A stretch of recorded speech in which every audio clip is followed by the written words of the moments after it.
Welcome in, everybody, to the X-Pools AXL Apex Invitational, where we are bringing you the top teams from EU for, well, your glorious eyes to sit here and enjoy this Apex action. I am Jay Howe. Joining me is Tom Biz. Tom Biz, we kind of put everybody together. We put it out there. We want to bring the hype, the excitement here to EU. So we grabbed a bunch of teams. We brought them in. Now we get the best of the best ready to compete over these next few days. Yeah, no, I'm definitely ready for it. I think this is going to be an exciting tournament, and hopefully we'll build into something in the future. That's basically the goal for everyone here, is to try and basically get some people interested. If you are someone who is an Apex sponsor or maybe knows someone, this is definitely the place to try and pick up maybe a tournament that's going to be able to run for all the teams. And it's got some people involved who are actually to do with the teams as well, which is fantastic. So yeah, something already built up. Hopefully it's going to run nice and smooth. Yeah, a lot of it is just really about bringing that recognition. We all know the ALGS tournaments. We all love and enjoy those things. That's part of my weekend, viewing right there. Is there's a lot of stuff going on, but that's not always going to be there. And so we're trying to fill in those gaps there to make sure that there's still a lot of action, keep the scene growing from the ground up, and hopefully bring more eyes to a lot of these teams. Because these teams, the one thing that I noticed, man, because I watch a lot of streams during the week, I play a lot of Apex at night. There's a lot of time, a lot of commitment put in from these teams that are constantly scrimming, that are constantly putting in the hours on their own stream, which you can find them on their own stream as well, that are going to be playing here, as they'll have full eyes available there. But we'll be bringing you all the action from the home here. We can talk a little bit about this because everything is going to be pretty familiar in terms of the point system. Everybody kind of agreed upon, like, look, everything, we don't want to change something. If it's not broke, don't fix it, right? So right now, the format, all of that stuff is going to look very familiar. We're going to be running 6 rounds throughout the day. We're going to have it for you for the next 4 days. We can actually take a look at all of that going forward. But the format, of course, you get the points for that ranking, and then of course all the teams below as well, Tom. So there's going to be a lot of familiarity. So there really shouldn't be a whole lot that people are going to have to get used to, but we will fill in the blank for all those people that maybe don't get to watch ALGS as much on the weekend. We'll try and fill that in as we move forward. Well, yeah, of course, we'll go into like the groups, like in sort of after a few matches, we'll have a look at how all the points have come out, because if we go in after every game, I think it might be a little bit misleading. Of course, you're going to have teams with outliers. I think that's always the thing with Apex, is even looking at some of the ALGS like statistics, you go, okay, they finished first in week 3. And then in week 4, they then finish last. And you're like, okay, well, this makes no sense. Like, you have a bad day, you have a bad week. But if we go after like 3 matches and you go, okay, let's see how this team's doing, let's see how this team's doing. And of course, as you can see on your screen at the moment, we're just having a little bit of a list of all of the teams that are going to be coming up. And I have to say, considering this is like the opening tournament, this is basically the start of something, a lot of teams have got on board. Like, you've got the guys at VP, Alliance, Luminosity, some massive brand names that have come out to try and basically just fight to see who is the best at the moment. And that's fantastic. Like, I feel like it's real grassroots esports rather than something that's been built up by like a massive organization. It's just someone coming together to try and put on a great show. Well, you mentioned a lot of those big names. I think it's been very telling, the difference between, say, NA and EU. NA had the dominance of TSM, and things for them have fallen off considerably as a lot of these teams have started to put more time in to get more comfortable. And TSM now taking a big step back. And then, as you said, conversely in EU, we haven't had those multiple time back-to-back winners, but we have had some competitors that have been up there near and at the top with Myth, Gambit, Ad Hoc. A lot of those teams are having good placements, but as you said, there's people you can look at that at first one and then 32nd the next. And right now, of course, we do have our top 20 here, so we will be able to kind of distinguish the best of the best over the next few days as things go on. But seeing a lot of these teams and come together, it's really, really interesting. Yeah, I think we've scrolled through every single one, but yeah, I'm really looking forward. I'm looking forward to seeing the guys at Na'Vi. I think they're one of the more aggressive like CIS teams, and like LG as well, who have been just utterly fantastic in the past, but have maybe fallen off a little bit. But yeah, I think it's going to be some great matchups coming in. Hopefully we'll have maybe 1 or 2 repeat winners to see who truly is dominant within EU at the moment, and maybe someone who will be able to challenge versus the like of TSM when it does go back to a LAN scenario. I believe we're ready. That's what I'm trying to get here. You'll have to forgive me. I'm trying to make sure that we balance the audio and get things going here. Tom, I don't know if you heard that the same way. I think he said take them away. So I think that was the groups are disappearing. But yeah, I think we'll be getting into things relatively shortly, of course. It's always the case. I think our producer's got about 15 different people in his ear at the moment, so I heard it's take it probably a away, and little I'm bit like, I'm confusing. ready, man. I know everybody at home.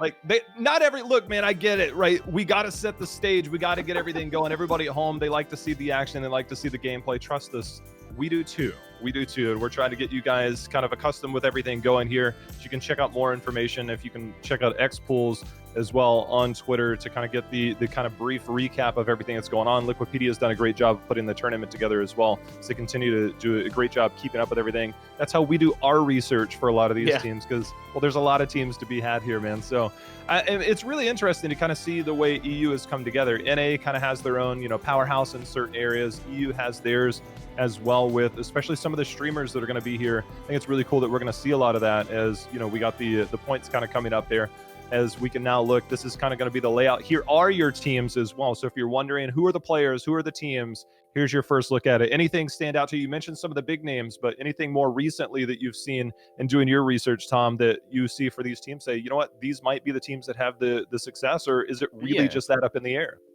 I think it is going to be very up in the air. I think as said, when we've looked through all of the different results in ALGS, it's up and down for a lot of different squads. It seems like the ad hoc guys have actually been quite consistent, especially considering they had a roster change not too long ago. One of their players, unfortunately, has disappeared off to attempt another esport. But I'm a big fan of watching Matafi stream. I think that he's a lot of fun, and I think he's got that clutch capability, which is something like coming over from Counter-Strike and watching some Apex. I love a good clutch. And some of the time you have these slower games where you're sort of waiting for something to happen. And I feel like he's one of the guys where a lot of the time he gets into the heart of the storm and just does a hell of a lot of damage. Also, the guys at Gambit have actually looked pretty good recently as well. So I think it's going to be an interesting battle. As said, I'm hoping we'll get to see LG rise once again, as we saw at the GLL season, which finished a while ago now. If they can hit their sort of run of form that they had before, then, well, maybe they'll be unstoppable. It didn't seem like anybody could get too close to them at the GLL. When I watch these tournaments, particularly the ALGS on the weekend and the streams throughout the week, is I'll keep multiple streams open. I like to see who's fighting who, what's going on. You find your favorite streamers that are playing as well. And the one thing that you say, you're talking about the clutch factor, and a lot of that I think just comes from the experience, comes from the repetition, because you go back to some of the earlier streams and they don't necessarily have the same type of confidence, and then the more they play, the more confidence that they have. And there was even one player that I remember casting during just kind of the amateur days about a year ago, Denze. He's on SJP. It's somebody that I remember, he was just trying to get into the pro scene, just trying to crack that, because it was kind of an elitist group that's there, but it's through experience, through repetition, through all of those things, and grinding through the ranks and putting the hours in, the confidence starts to come in, the shot calls get a little bit cleaner. I think that's why there's so much, I guess, mix up in terms of the teams, and Apex has some of the most exciting end games in all of BRs. I think that's undisputable there, that Apex has that excitement factor at the end of these games, and to see some of these teams, as you said, clutch it out, and the way that these teams have evolved. I mean, I remember there was people that were saying, you know what, let's keep Pathfinder, let's get these early beacon hits so that we can get into the circle, and then all of a sudden Jibby, my goodness, got buffed about 800 different times, and now he's the go-to. Pathfinder's a thing of the past. Watson continues to be there. So we see all of these different innovations, but I also saw somebody tagged on one of the posts when this was announced that they might be bringing the gas, and whether somebody actually wants to bring a caustic to this is going to be really fun if that does happen towards those final circles. So looking forward to see what these teams do bring to the table, and whether we do see some innovation, because again, the prize pool's not exactly there. They're playing for that recognition, playing for those highs, bringing some excitement to the table. So hopefully everybody will enjoy that. Maybe we'll get some surprise picks along the way. Well, that's what I'm hoping for. I think when it comes down to character picks, you do get a sort of standard where you're looking at your Watsons, your Gibbs, your Wraiths to try and basically drag things through. But I'm hoping that we do get maybe once we get to day 3 or 4 where people go, look, it's just not working, we're so far down. Let's just throw in something ridiculous. Let's just try something a little bit silly. And maybe it'll work. That's the thing. A lot of the time, that's how a lot of these teams actually find another character or a meta changes. I still remember VP, I think it was a GLL. This was one of the first teams to really bring in Gib and just basically go, okay, let's put him down. Let's see how it works. And I think they were a team that dropped Wraith as well. And no one at that time was dropping Wraith. Not one team had dropped Wraith. And they just went, yeah, screw it. Let's not play a Wraith. And it turned out, I was like coming up with all these reasons why maybe they did it. They just went, didn't really want to play Wraith, if I'm honest. Just wanted to try something. There was nothing in depth about it. And then I think they finished second in the whole tournament. Sometimes it works. Sometimes teams are creative. That's blasphemy, though. You have to have Wraith, right? Yeah, pretty much. It seems that way. We are just about ready. So for those of you that are at home wondering, when is this thing getting started? We restarted a few things, got the wheels turning in the background. Everybody's picking their players who are about to go in and get things started to kick off our first game and, well, the inaugural here for the Apex X League. As right now we are on the cusp of potentially something big. So the next few days, we have 6 rounds. For the next 4 days, myself and Tom Biz are going to be here today. And on Thursday, we'll be having a couple other people joining us over on Wednesday and Friday as well to bring you some more action. So we'll get things started here in just a moment as I'm ready to go. Well, I've just heard they are about to be dropping in. So, well, hopefully we'll be going soon. We've said that about 16 times now, but fingers crossed. But yeah, I'm excited. I'm looking to see whether or not teams still landing in the similar positions as well. Like, have they switched up where they've been playing previously? But here we go. We are right in on board with, well, actually, one of the players I was mentioning before. It's going to be Impulse, looking to start things off for Na'Vi. It's going to be flying right in over the top of the fragmented East. I think one of the cool things that happens is we get a look at the map here. There's actually a lot of people landing Frag West, and there's going to be one team Frag East. Is how many of these teams have these kind of defined spots that they like, and they don't really contest each other a whole lot. It's kind of like when you get newer teams that come into scrims, all of a sudden they're like, oh, this is their territory. There's a reason why that territory is established. They're that good to where they're going to defend it. But I do like a lot of these teams, they land in the middle of World's Edge. They make sure they say, you know what, we want to be able to rotate and have the most efficient rotation possible, because sometimes getting into that early zone and getting early positioning is kind of where it's at. So having that is kind of a different way to approach. Oh, already a few shots being taken down as we've a few pickups coming in already. R99 Wingman pretty much been a staple of the game since its release. Like that, nothing's changed. They're even going to be just dropping some weaponry and ammo down for a teammate. Working together for sure. But yeah, as you mentioned, like teams having certain positions. I still remember a point around that GLL time where you had the guys at Luminosity claiming both Epicenter and the refinery. So like they had so much of the map control, but no one wanted to go anywhere near them. I think VP always played around Lava City as well, and then just like maneuvered themselves around. If they had a chance to go to the dome, they would. And it just seemed like there were some big boy teams who just went, we control about 30% of the map, you fight for the rest. That's how it goes. And right now they do it so often. They have their exact rotation, they have their looting rotation, they know that efficiency. And you know, one of the things that we've been seeing kind of the comeback, we saw the nerfs to the charge rifle after quite some time. As you can see, throwing that blue shield off, the charge rifle recently has started to make the comeback because of the Evo shields. The Evo shields have kind of changed everything, as it looks like we do have some action here at Refinery, Tom.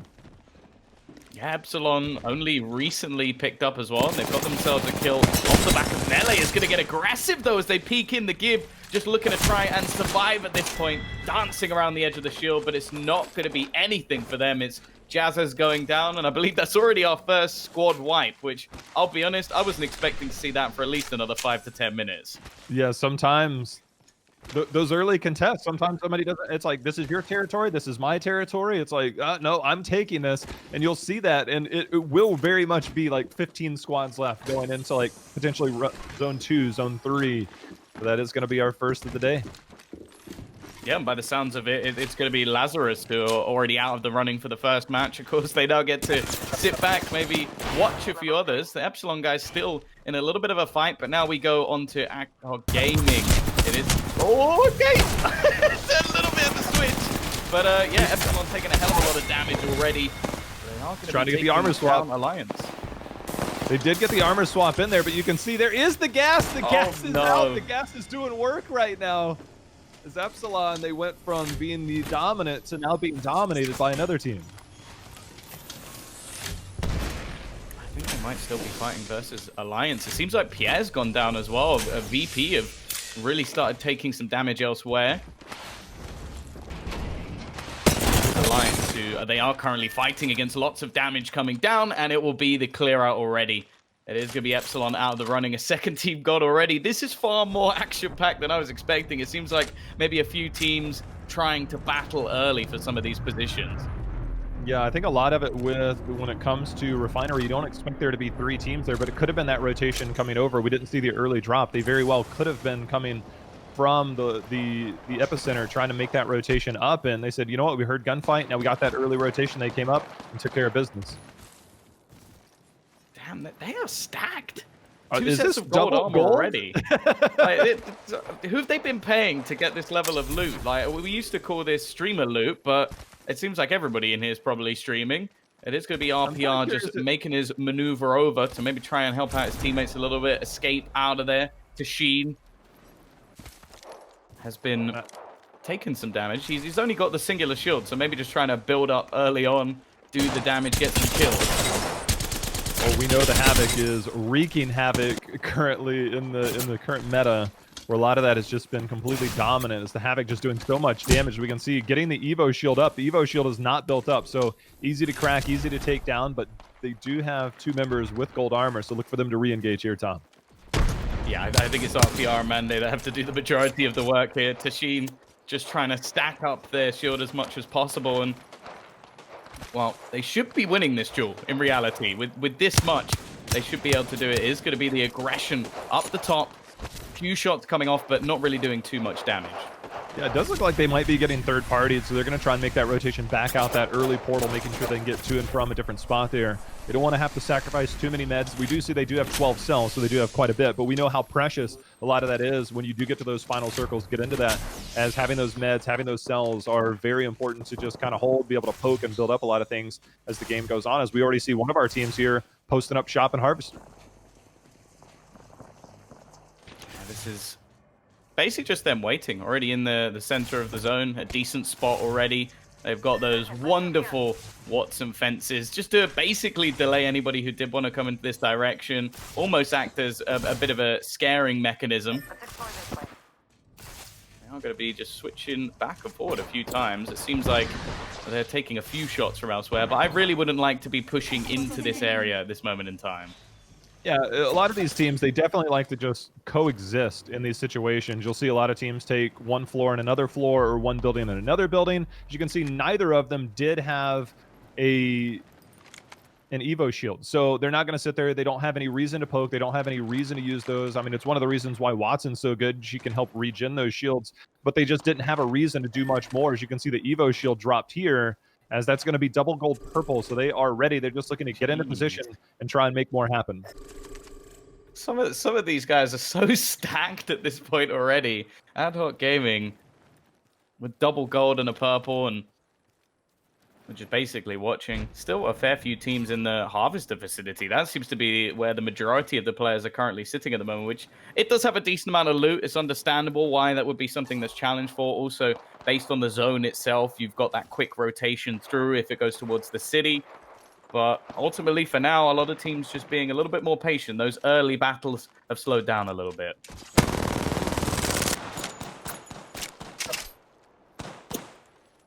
Let's see, just getting the poke, holding position here, and you know they're playing the gatekeepers. The Watson fences can keep somebody at bay. You can see they've got the back line kind of poked down.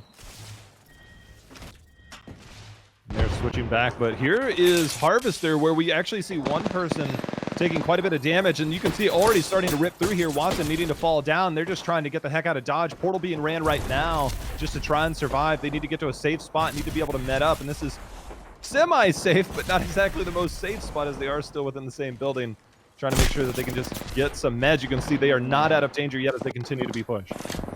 Yeah, third Apex seeming like they're in a bit of trouble at the moment, already losing Ballon G. Of course, these are the ex-Papega Squadron guys. Beautiful name, but I think they're a little bit happier in the third Impact team. But nonetheless, trying to escape at the moment. They're just going to have to leave their third man behind. There's not really a chance to get him back at this point, and wait, it's just going to be them healing in the corner, trying to avoid any further contact. I kind of like this third person spectating. Where did this come from? I can dig it. I can dig it. You want the third person game mode back? Because I remember that was atrocious. Look at this. Sign me up. Looks like we're playing like a RPG here, but it's called Stay Alive. This has been very much trying to stay alive, and you can see one of them getting knocked right now, and now the other one's being pushed. This is our team that we just saw coming from Harvester. They're being tracked down, hunted right now, as we can see the Prowler, a golden Prowler at that, fully auto. That's going to go ahead and finish the job there. It's going to be one more team down. Yeah, Clique Gaming able to get a couple of extra kills. Of course, kills mean points.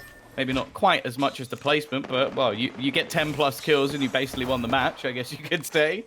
But, yeah, back on board with Gambit. Of course, one of the teams who have done quite well in ALGS recently.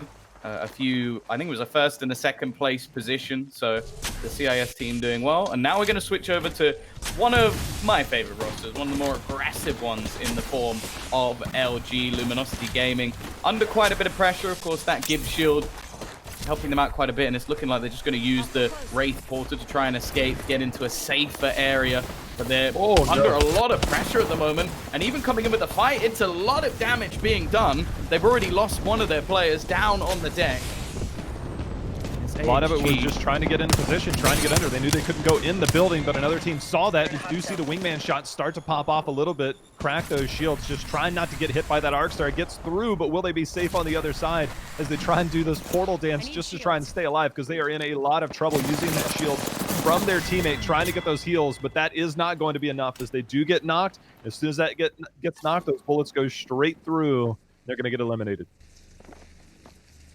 Yeah, Matafi's going to take himself the kill leader. 3 already, 16 squads remaining. Luminosity, one of the first ones out. But it's exactly what we talk about when you have Apex games running. Like, you can see one of the better teams, at least previously, really struggle. B100 also going to eliminate Clique from earlier, who we saw wipe another squad. Now Cooler trying to get a bit aggressive onto another team. It's like they have a very similar setups. They're actually taking the portal in, as you said, get aggressive. Indeed, they find a thermite waiting for them. There's going to be fences here too. They do make it just past those fences using that PK, and it looks like they're going to get pushed. It's like, oh, here's your portal. No, here's my portal. As they come back through, they do get one knock here on Cooler. Again, Cooler in a lot of trouble. I think they might be screwed. They're just throwing as many grenades in as possible. The gas also shrouding their vision. They're doing a lot of damage. Still, it's left only on to Sign just to try and escape this one, and he's not going to be able to. Well, there's one Caustic. I believe we saw another Caustic there. It seems like a lot of people are bringing the gas today, as Pathfinder's also a little bit more prominent here, but just setting up shop. This is going to be an interesting position here, as they do have the tunnel, and you can see the mini-map. This will close in. They do have a Wraith potentially to kind of portal out and around. They know that they can't stay here for very long because of that, but they're at least going to hold position, wait for things to start to close up. As we now get a very good look as the circle starts to pull in, it will be somewhere on this side of Harvester. It's going to be very good for those teams that we saw earlier that already had those positions locked down, and those Watsons just kind of holding those buildings. Yeah, I think Gambit were right in the center. They had one of the rooms completely on lockdown. I will say that the loot they had wasn't fantastic, though. We saw a few blue shields, and when we've compared that to someone like Ad Hoc Gaming, who have been able to basically build up what is almost a perfect setup. Sure, maybe you'd want a red shield instead, but I feel like you're kind of nitpicking a little bit at that point already. A few spam shots away will connect, but they're being pincered in from multiple angles. In fact, the team's going to get separated at the moment. Zadima a bit of trouble, just trying to heal up, but being completely pushed. There's no way that he gets out of this, and his teammates are just going to have to leave him behind. One of the more interesting things is I think he got the bat off, but that PK shot just obliterated him. As you can see, shooting those caustic barrels to at least give cover, to at least give that slow, nice tactical approach there just to trigger those things. But here's another fight continue to break out. This is an absolute bloodbath. The amount of death boxes are going to be here in this little choke is insane. Every team that's walked in here has not walked out unscathed, Tom. Yeah, Alliance are trying to break that trend. They are killing it at the moment. We've seen them wipe a few squads now. Of course, there was the online tournament. There was the qualification, of course, for the major that they managed to win. So definitely one of the teams to watch. Of course, it no longer qualifies you to the major because the major doesn't exist. With already 4 kills, a few extra points. Of course, you're looking to at least get into the 7th to 8th to earn points from placement. But to be honest, every kill is worth just as much as that. I want to see how this is held. They have great Watson ult positioning here. It could be shot from somebody at Harvester, but I don't think they're going to be, that targeted. They just need to be able to hold this hill. They know that team coming from Train Yard through the vault area is one, and then of course from that little town just outside, as we did see Alliance, they did have a portal available, so they're now also going to try and make a similar play again near this choke point. But as things start to close up, this now acts as a defense. They can be the gatekeepers. There's only one way in, one way out. So Alliance does have favorable position, and it's still, you'd rather be in the buildings than outside. But if you are outside, I think they find themselves in a very comfortable position as we get another look at just how many death boxes are in this area. Yeah, it worries me. They have like the perfect defensive setup. Like that Watson and Caustic combo, if they can find a building, no one's getting into that building unless they can just bombard it with grenades once already destroying the ult. The only problem is a lot of these rooms are already going to be occupied. Now, there's plenty of places around the Harvester to hide. As you can see, Hackers just found one just underneath. And there's some good opportunities for them to maybe build a little bit of a base here. The only problem is you can just jump straight into the middle and maybe float around a little bit. Kind of climbing up to peek through the window, using your environment to the best of your ability. And remember, Alliance is the team that is on top of that hill directly in front of them, the large hill on the right there. So they know that there could be another team coming in from that vault area, as we do see the mini-map, though, bringing in towards Harvester. So they could be going out here playing for points, trying to get some kills, as we do see a few people now starting to fall in that kill feed. Yeah, lots of damage coming in elsewhere. Nades being thrown off. BDS doing their best to try and push into the zone. Of course, it's not going to be moving on them for at least another minute, but they do have to be careful. The Gibraltar ult just comes in right on their head, already dropping one member of BDS, and the rest of the teammate taking a lot of damage at the same time, having to use the Wraith Q, of course. Doesn't recharge anywhere near as quickly as it used to, and they're being pincered from both sides, starting to take real damage. The Wraith going to wipe them out. It will be Na'Vi to clear another squad, and it's actually 9 Impulse, I think, to kill everyone. Everything working for them, just trying to hold that position. They understood that was going to be the fight, and again, as long as they clear that up, we have a very clear look now from up on that hill down into Harvester, as we see the Watson fences, all of that, now trying to take a top spot here. V100 does come in, they get the portal to the top, can use this to kind of peek over, get a little bit of shot. So this is the opposite side of where we were just watching from Harvesters. They'll continue to look. There's a team still on the left trying to make their way down. They've got a good position. The only problem is the amount of damage they can take from up on top. But we are going to be switching over. Ooh. We've got the red armor onto Zippers. Did you hear that? The jumping choked up PK shot, cracking some armor. Ooh, okay. They're hitting some real nice damage across the board with the flatline. Of course, having the attachment as well to get that extra single shot damage. They've got some extra purple armor, golds on the majority. This is a really good setup for Alcohol Gaming, and they've been doing a lot of damage across the board. You can see a kill onto Zippeth, but I imagine it's Matafe who probably has the majority. Of course, they brought in the young Finn to try and bolster their roster after losing one of their players. Ad hoc going with a more traditional loadout. We have seen some Caustics, we have seen some Pathfinders. I've seen more Caustics than I thought I would today, but this being the more normal setup as they continue to poke down with this scout, just trying to, again, hold this position. We saw this just moments ago. So they did get the rest of the team down here. They're now holding top position. And this circle, oh my goodness. So we have this just underneath, so the team can play underneath. The team can maybe play on the next corner, but you're also going to have the teams that are going to be playing underneath. And we do have what seems to be a very progressive, fast lobby around here, around Harvesters. So we've got only 8 teams left. So you can see now all the movement, all the teams that are going to be wanting to get into this final circle. And right now, B100 has a perfect position to just kind of look down on people and kind of take control. Yeah, this is the perfect circle. Like, the landing of it couldn't have been better. I bet they're just laughing to themselves at the moment because sure, there can be a team below them, which could make things a little bit interesting later on, especially if that opposing team has a Gibraltar. But of course, they do have defensive precautions.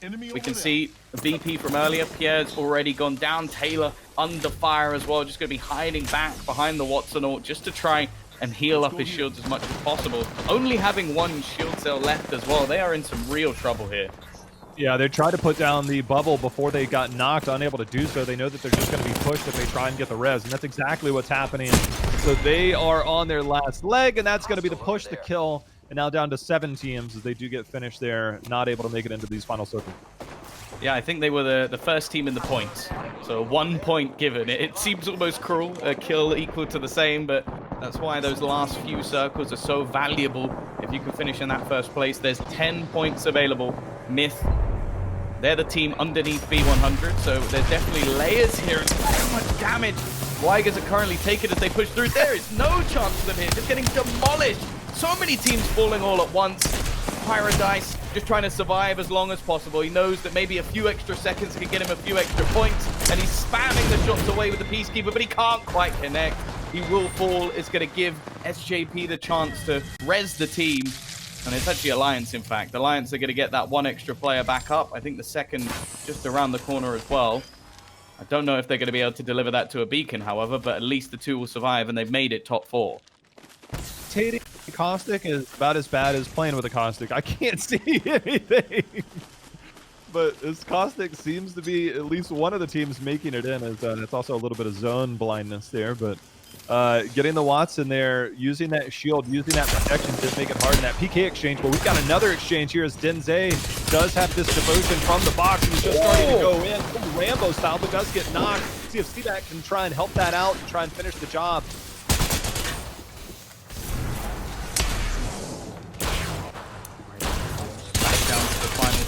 Squads already, the spray coming through as it's left on just, I think, one player left on the other side from B100. It looks like they've dropped down into this building after being above them. SJP still surviving, but we are going to see the red elsewhere. So both players are going to be able to be picked up, but there's an ult coming down on top of them. Luckily, the shield should keep them alive for now. Yeah, that might have been their own. No, that's not their own silver. He's at 47%. But the old Jibby Bubble getting up both of his friends, and you can see already starting to heal up, using those, busting those caustic traps to allow them to wear off. Again, you can only have so many. You have cooldown, so getting rid of those going into the final circle, or at least what could be the final circle, is something they want to make sure they take care of. You can see the scout pops up using that gun shield, but still taking some damage. He does only have, all right, so that's 3 batteries. We got more than enough cells and batteries to go ahead. Gonna go ahead and let the Watson ult take care of the rest, and we are already down to 3 teams left. This is looking like that final zone is just gonna come down to who's gonna be able to get in it. You've still got some grenades available as well. Ultimate Accelerant, of course, going to give back the ult instantly for Watson, which is hugely valuable towards the end. As mentioned, there's still a few grenades being thrown out. They've got some extra shields as well, which they might be just picking up to have the extra health going in. But this is Alliance, one of the teams we've seen wiping squads across the board. They lost Hackett's just moments ago, and they're the ones just below B100 in some good positions and just trying to throw out as many of these caustic traps to make this a really awkward position. I really want to see this here. He's got the ult. He's hiding in the corner. They know where he's at. I just want to see the absolute madness that's about to come out here with this caustic. There's so many ults about to be in play as well. I wonder if Gibraltar might have one too. There really could just be hell breaking loose in this final circle. Both teams trying to just spam a few shots through. Already SJP trying to make a bit of a move, but Denze's taken a hell of a lot of damage. Of course, has the golden shield, so we'll be able to heal very quickly indeed. And there's even another shield on the floor as well if they want to try and retrieve that. B100, on the other hand, they're just waiting. They're just trying to watch. They're going to use this portal, run it around a little bit just to try and keep them in it as long as possible once the zone begins to move. And it's more onto Freed to just see if anybody tries to get a little bit cheeky and make a move early. Oh, wow. They're going to meet this G7 scout. These changes, we can see that was 121 hit with a PK shot on that Wraith trying to run that in, but we did see the Wraith changes to the portal. Both have to be in, else 2 ticks of the storm will go, so they have to be directly in there as caustic traps continue to go down. They're trying to get right on top of that 2 seconds. Tom, we're in for an exciting ending, but here comes caustic, here comes the ult. It's all coming down right now. Yeah, it is everything thrown in all at once. The nades being expended. The bubble goes down. Spam shots coming through. B100 take the first life. But will there be the last? That's the real question. Everything just manic at this point in time. Alliance come back with a couple of kills and wipe one of the squads. That's SJP out. It's them versus B100, who I believe might be just dying within the zone. I think there's a golden shield still in the mix. I think Alliance have got it.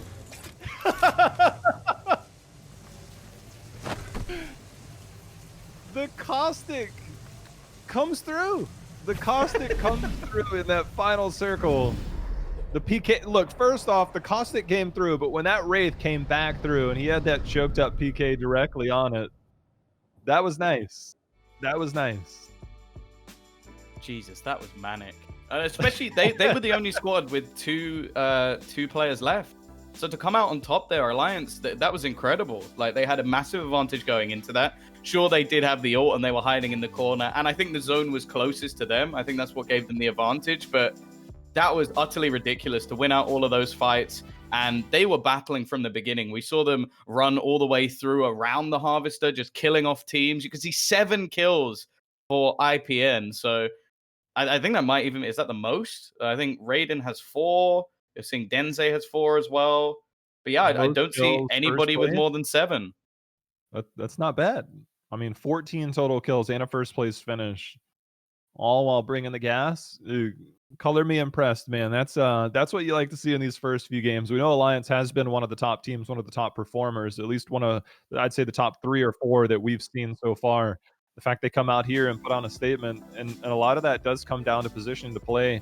I don't really see a whole lot of Harvester Indians when we watch some of the other tournaments. So seeing this and seeing that play where it's at, I mean, that was nice. That was nice. I like it. That seems like one of the positions I now want the zone to end in. Yeah, it's confusing as hell, but you have teams above, below, and then I think it was perfect that it ended outside. Because if it was inside, one of the teams had an advantage. Like, you could have the team on the roof, the team underneath, it would be a little bit boring. But the fact that they all had to run back outside made it just perfect for the ending.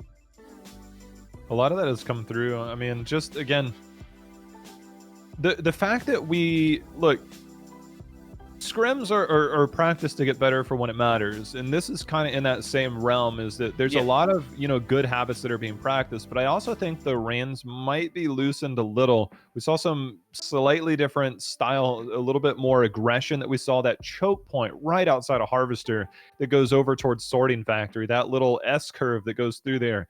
That was absolutely nuts, man. Like, we saw so many teams try and make through there between the Watson fences and the Caustic traps. It created for some really chaotic moments that you don't normally get to see in a lot of situations. And that right there alone was just fantastic to watch. And that was almost as exciting. We're so spoiled, I think, by how exciting the Indians are, that right there was like, man, like, this is like some of the best action that we have, and that's like right in the middle of the game. I think that's what's so cool about this ever-shifting model here in World's Edge.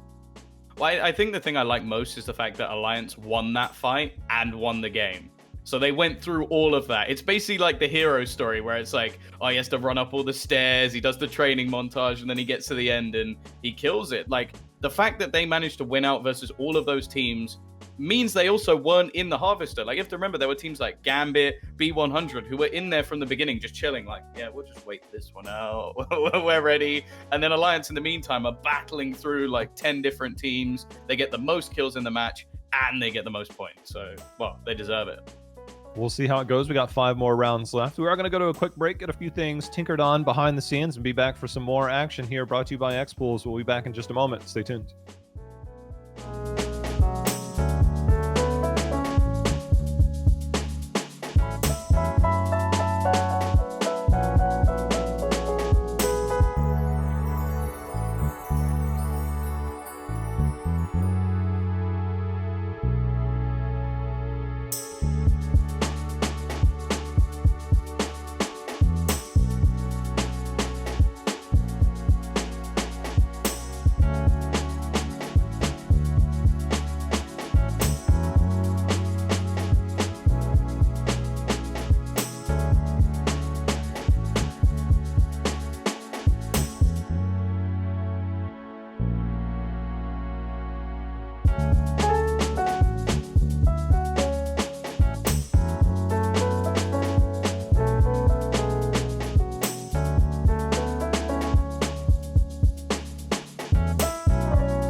Welcome back as we just finished round 1 of 6 where we saw Alliance bring out the Caustic as we saw multiple Caustics today.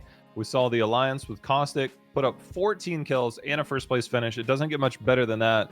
And if that's what we're in store for, especially on World's Edge, look, I really feel like there's going to be some circles that don't quite have it. I mean, only having 3 teams in the final circle, 8 teams just prior to that, that's atypical from what we're used to in a lot of lobbies. But Harvester did create some different dynamics, and some of the compositions created some different dynamics as well. I think that's one thing about Apex that I do really love, is that a lot of the end game can be completely different from match to match. Like, of course, every once in a while you're going to get something where you're like, I swear I've seen that before. But most of the time you're just going to see like a completely different match ending. And that one, well, as I said, it basically went as well as it could with the teams, their positioning, like how everybody battled through. I think a lot of teams actually had the position on Harvester very early on. Like, I remember zooming out on the map where it was still a very big circle, and there must have been about, what, like 6-7 teams already in the Harvester just waiting. Some of them didn't survive very long, though. So I do wonder if there is going to be a bit of disparity, like teams, for example, like Alliance, who actually didn't go anywhere near that initial circle and wrapped around, built up loot, and then fought their way through. If that's going to be the strategy that they go for, or if there are still going to be teams able to win by being there earlier. I guess B100 were probably the only team that survived throughout all of the battles to be there right at the end.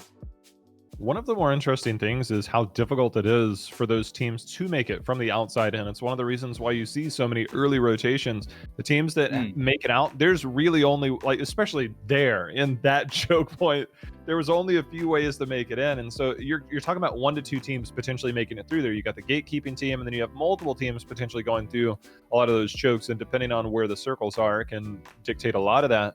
So that's why you see so many teams post up as early as possible. They have their early rotations. We see the early drops in the middle of the circle.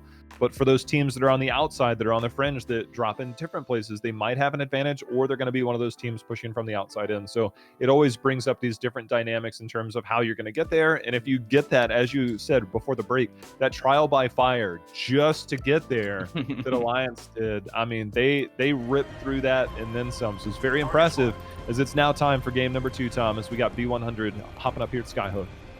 Yeah, I think one of the interesting ones was actually Ad Hoc in the last match, because they were stacked. Like, we saw them with 2 golds. I think it was a red armor as well, like obviously boosting up that shield all the way. And I think they finished 7th. Like, they just never made it into the Harvester. I think they got wrecked with their positioning, and they are one of about, I think, 8 or 9 teams who died on the outside just trying to make their way in. We saw VP in that same battle as well. So some heavy hitters going down.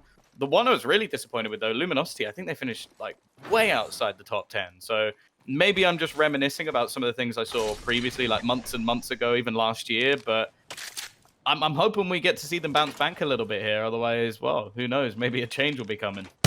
We did get some early actions. We can see in the kill feed there, 2 teams did get taken down. Wygers come out on top, as well as BDS. So for them to go ahead and get some early contests there in the early game. But here at Skyhook, quiet as they get things settled, get their loot rotations down, and we'll see exactly, when we get a chance to look at the map on how exactly they'll take that rotation, where they're going to go, and how early they need to rotate, because they'll spend as much time as they need to, but everything is quick and efficient. And they have those there as we're quickly on screen. Hello again.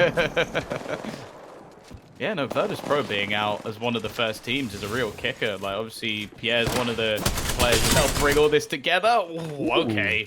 See you later. Myth are here to play. Maybe not happy with how the last one went. Just going to wreck someone straight away with a Spitfire. Definitely not the most common of weapons. I imagine that might be one swapped out a little bit later, but it does have one hell of a clip size. So if you're just planning on spamming as many bullets as you can, it's the gun for you. And sometimes, because I'm not very good, it's the gun for me. The old spray and pray. Yeah, exactly. That's how you do it. About a year ago this time, that Spitfire, I mean, they had to nerf the bullet damage on that. I think from like 20 to 18 or 21 to 18. I can't remember. It's been so long, but I remember. Oh, wait a minute. Hold on.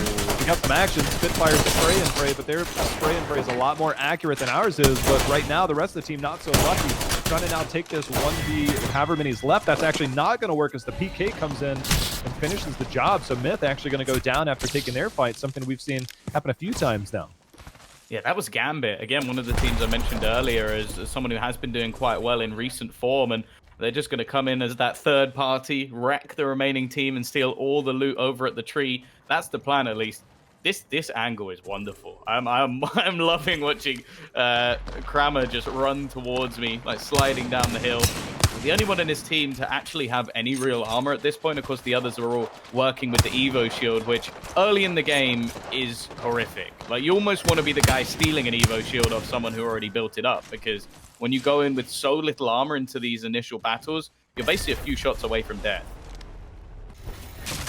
Kind of the nature of the beast, and right now continuing to be tracked down. If you are a Pathfinder, you know you've got insane mobility, but is it going to be enough? Is trying to just get the heck out of there. Pathfinder still finding his way in this meta, not as popular as he was previously. Kind of easy to shoot a moving refrigerator, so... I still remember at the beginning where, like, his hitbox was so janky that you could you basically, like, shoot him in the chest with a peacekeeper and be like, 4 damage. It's like, what? 4 damage? What?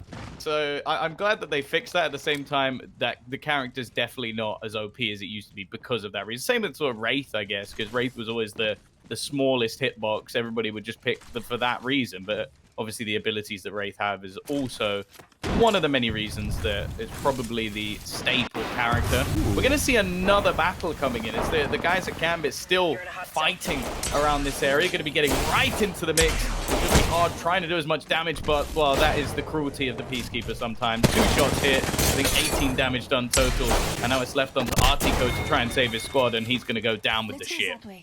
One of my favorite things is, you know, in the downtime on those ALGS tournaments when they're waiting for the next lobby or they're just kind of warming up, is these teams that they'll go into the firing range, they'll turn friendly fire off or turn it on, and then they'll just try and practice stuff. And I was watching teams just recently, is this weekend, they're just going in there with a jibby bubble, and they're just like, all right, look, I'm going to put the bubble down. We're just going to practice dancing back and forth in terms of the timing of the shots, playing around the bubble. They were using PK shots because that is a close range battle that normally happens there. So there's teams, they practice this, they prepare for this, and right there you could see position, of course, was in favor of theirs. So we see an early devotion picked up, but having those teams that take time out to practice those types of things, it's not like it's foreign to them. And so when you see teams like that, some of their precision, their accuracy, it's very tested, very familiar to them. So it makes those things easy. They don't have the same panic mode where, you know, you find me in that one, I'm like, oh God, like who's going to hit this first, you know?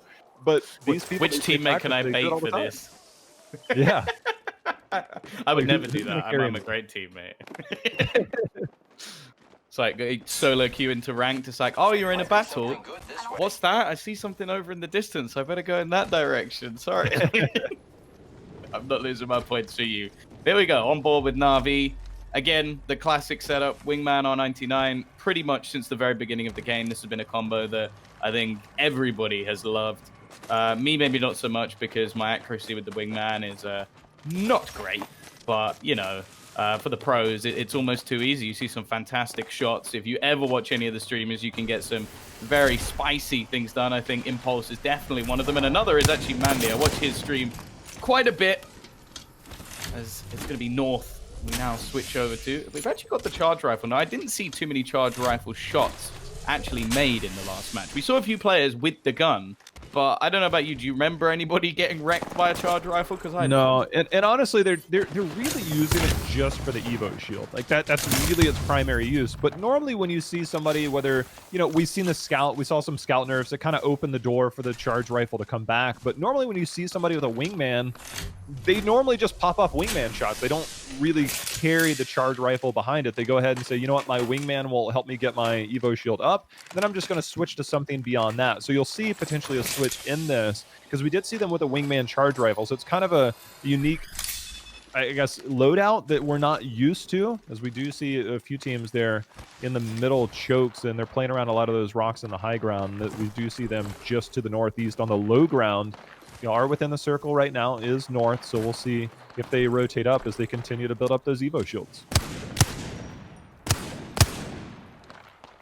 Yeah, I guess that is one of the real additions that EA has sort of made over time, or Respawn, I guess you could say, is the Evo shield. Now, I have to say I quite like it. I always like anything in video games that almost pushes you to try and be at least a little bit aggressive. Of course, it does also benefit anybody using a sniper to just take a few pot shots. I think it helped with the G7 Scout But it's already a gun that was becoming very popular because of how much base damage it does, and with the double shot, how much you can actually do at close range. North, looking to try and aggress here, though. Making the push in. They're definitely looking to try and punish these teams that are here. They don't necessarily have. You can see they've taken over some of that cover that they have between these boxes, the containers that they have to have that. You can see taking a little bit of damage on their own as Pathfinder going to go ahead and drop back down. Again, they do have their Evo shields up, so this is a fight they definitely want to take as they're all sitting at purple and working their way higher, but they also know that they have the positional advantage to go ahead and drop back, which is why you saw that pre-portal come out from Ray. Yeah, basically a smart way to be a bit more aggressive with your players, of course. Kills are fairly valuable at this stage, and there you go. It's already going to be Tashin able to drop one man. He's got his teammates to support. In the meantime, we've seen Wygers actually take another player down, but this time I think Alliance have just dropped. So the team that was winning, or won I should say, in the previous match, may already be gone, or at least a couple of their players. Mandate and his team trying not to get that armor swap. They got the armor swap there just to try and get something so they could fight immediately. They did not pick that Evo shield back up, as you did see they get cracked again. So that Evo shield got dropped in that. So that's just unfortunate for them. I don't know if they'll have a chance to make that rotation back. They got the thirst. So getting that next rotation for them, they did take a little bit of a hit on that. Didn't necessarily get the success that we expected them to have. They did get the kill, and sometimes those kills are all about the points that you need. Third impact. Seeming to be in a bit of an engagement themselves. Looking like they might be trying to be a little bit more passive this time. They've got their setup already. Just waiting patiently for teams trying to rotate. They're basically just holding on to one of the choke points around the map, just to the right of Harvester. It makes things quite awkward for teams if they're trying to move north in towards the fragment east, or if they're trying to make their way anywhere near the sorting factory. And as you can see, they're just the gatekeeper. They've got the respawn if things go wrong, and it's a very good position to hold. Well, between Wraith and Pathfinder, they know they can get into position. Havoc's going to go ahead and come on down. There is the fence in here. Havoc getting through that, almost knocked, is the Wraith. Now Wingman shots trying to hit onto this Watson. None of them able to connect, so Holland's just going to have to drop back for the moment, see if the rest of the team can try and finish this off. They're all taking quite a lot of damage. I think they're getting third-partied as well from across the other way, so they've got to be a bit careful here. They do eventually wipe the squad and get themselves some goodies, but they've just got to make sure that they're now not getting entrapped in, because that's the thing. You can only be the gatekeeper for a certain amount of time. When you start shooting off shots, there's going to be plenty of teams looking to try and be that third party, fourth party, maybe even more. That's something quite common in Apex. From RPR. Oh, you're the gatekeeper? Let me introduce you to Mr. Third Party. So that is a role a lot of people do like to play around that, but gold armor allowing for them to heal up, and we do see Pathfinder still trapped over there, as you can see on the bottom left, just trying to get those shields back up, trying to get those meds, but under duress, so coming out, just trying to get some cover fire. I think that's really all this is, just trying to give them some breathing room. You can see getting some wingman shots as buildings are starting to be occupied as this circle starts to come in, and you see the purple Evo shield there. My goodness, the damage. He's just getting shredded. At least has... It's kind of a worthwhile trade for him, though, by buffing that Evo shield, but they're actually going to get pushed, making their way through the door. This is now a problem. Freed's gone down. Raiden's just trying to get his shields back up. Yatagan's in the same sort of problem, not having any shields, and as the push comes in, they're losing players left, right, and center. Raiden, the only one left, hitting so much damage with that Peacekeeper. Even drops another player of CLQ back into the 1v1. Got a chance to kill off these remaining players. He does have to be careful. I think there's still one more member to find. Oh, they're going to play against the Havoc. Wingman shots not connecting yet. There's one starting to take a little bit of damage. Did get that Evo swap to that red. As you can see, the PK. That was such a money fight right there. Trying to get the thirst. They know that every point matters, so just trying to get this one PK shot. Getting a little shimmy shake there from the down, but you can see now moving to kill leader only with 3. Just getting those points, they're going to try and see if they can stick the res, as they know they still have a 1v1, but trying to put themselves in the farthest way possible. Get the old res bait. Hey, I'm resing. Oh, wait, I'm not. You want to push this? Let's go. I'm surprised it's still a challenge, but I guess you get the 3 kills for 1 if you just find Raiden, but he's been so good so far. The 1v3, now just 1 man left to find. However, it's clearly easier said than done. He can't quite hit with the PK, and now being pushed back. has to try and find a way back around the corner. His teammates still trying to bait for him, although their reses are going to run out soon, and he gets taken down. The aggressive push by the Pathfinder. I'm not sure how that worked out in the end. It was a nice attempt from B100 to survive, but it doesn't work.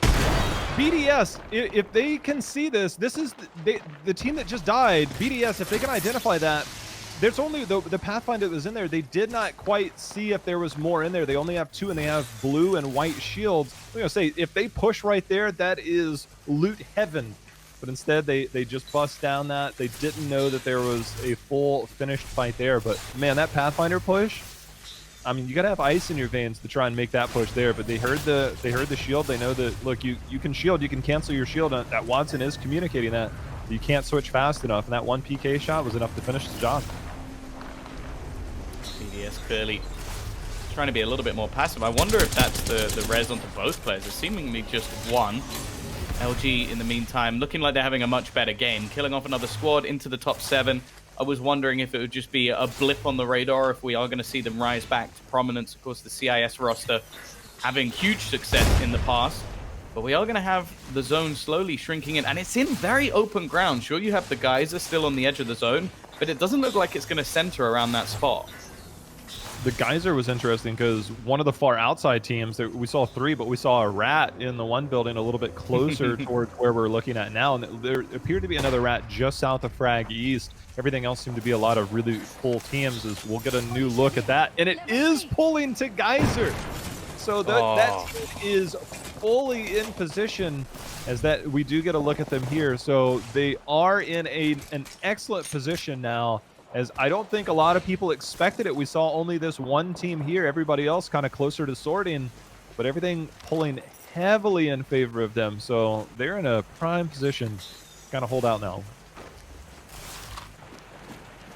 That is a little bit of luck that might just go a long way. There's going to be a lot of teams having to rotate through. We've seen plenty of buildings occupied elsewhere, and well, could be some real trouble. I found it interesting that the third-person view actually makes it look like it's not their fences. That was throwing me off a bit. Yeah. I was like, oh, they're everything's the red. color, I thought the same thing. So, oh, he's not taking any damage. Never mind, they're his own fences. Wygers, though, they're in a bit of an awkward spot because this zone is going to start moving.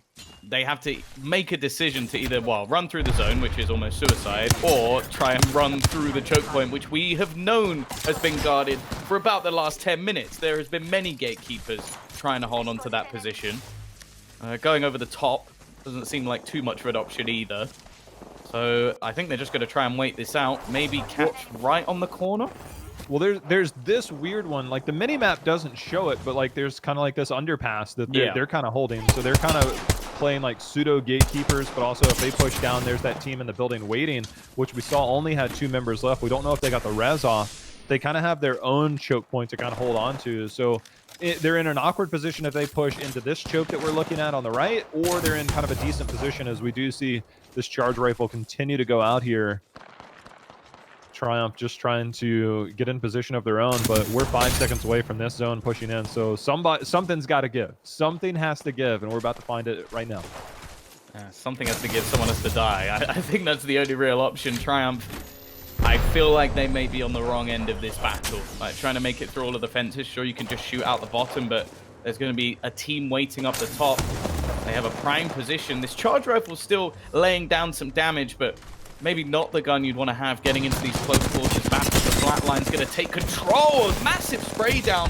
But in the meantime, his teammates take the damage. He will fall in the crossfire. And it seems like Triumph are going to go down, maybe even to the zone, as they will be wiped out. Wygers do hold their ground. The gatekeeper lives to fight another day. I believe I hear a res coming in there, but we'll get to that in a moment, as we do see LG just trying to hold the top here, as the Thermite doing a lot of damage to both purple and red shields there.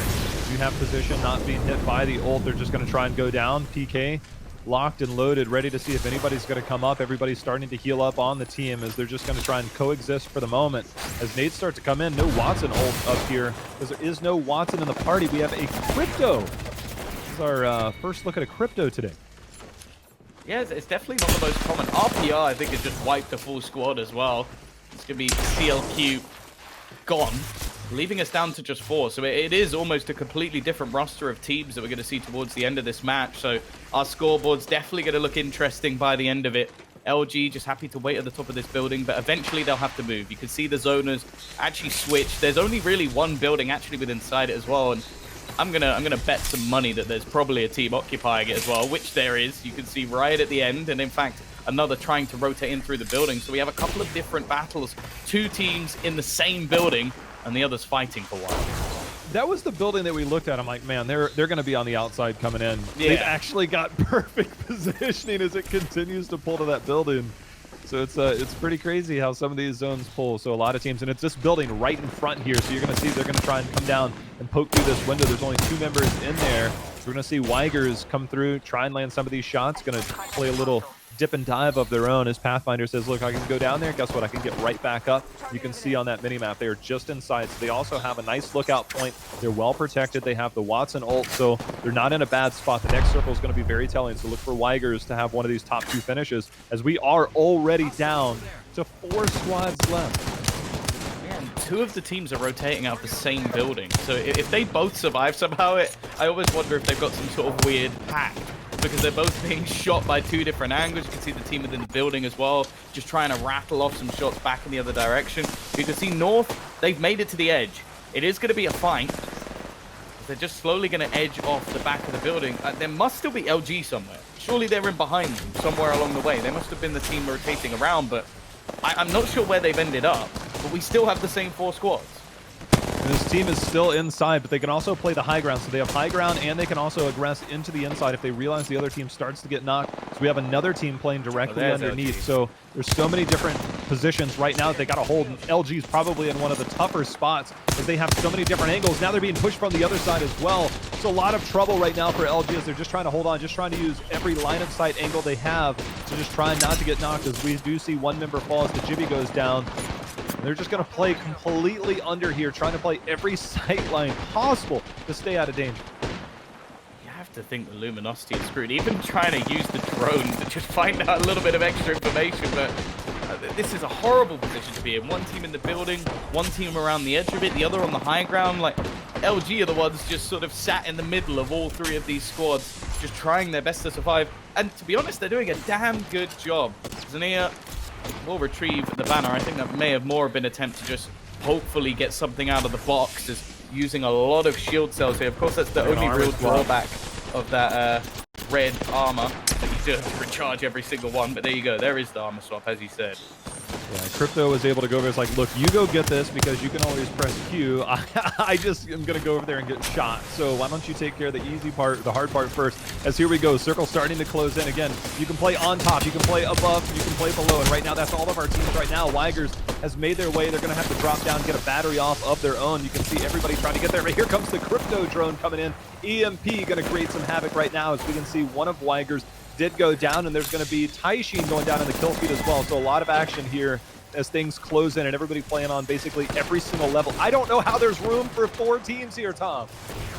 I don't think there is. I think that's the worry. They're all fighting at once already. North are doing a lot of damage, but taking the same in return. It seems like each team has lost a player. It's kind of a weird scenario where nobody's really come out on top. Wygers have 2 players down. They're still going to get the res off. The shots going through from the wingman, landing a couple at least. And LG have got 1 more player on the deck. They may only have 1 standing, or it could even be a golden shield. I know they've at least lost 1. Wygers now starting to try and get on the offense. The quick switch of the shields will keep another standing as they do get the res. It's basically down to Paradise to just act as distraction while they get the heal. And I think now they're the only team with 3 members still standing. I'm curious. I think it's probably because we're not in-game observers. I'm just trying to see where this final circle is, on whether this team has a position in the circle. Like, it's so small. Like, I can't even really see where it's at. But anyways, it's going to be a team that's they got to get out. They've got to get somewhere on there. So we're going to zoom in as much as possible. Yeah, well, either way, the action is here as Wygers now coming in with the R9s on this. Yeah, Wygers, again, they had 2 players down just moments ago. Now they're the only squad with 3 still standing, or as I say that, they lose their first. Sadiyama is able to drop 1. I think it's getting a little bit awkward. Man, it's going to be the self-res coming in, but with 13 seconds left, he needs to do it nice and quick. LG are gone, down to just 2 squads. It's Wygers, and I think North may have even disappeared in the mix of that as well. So it is going to be a tough fight to take. One in the building, one out, and it really does depend where this circle moves, because if it moves away from anybody, they're going to be screwed. The thing is, I don't actually know who dies here, because if they're both in the center, Wraith wins. Like, yeah, they're just going to wait it out. Yeah, so surely the Wraith has won this, right? This is the weirdest scenario favors ever. the Wraith team, and there's a Wraith on top and there's not a Wraith below. So good luck.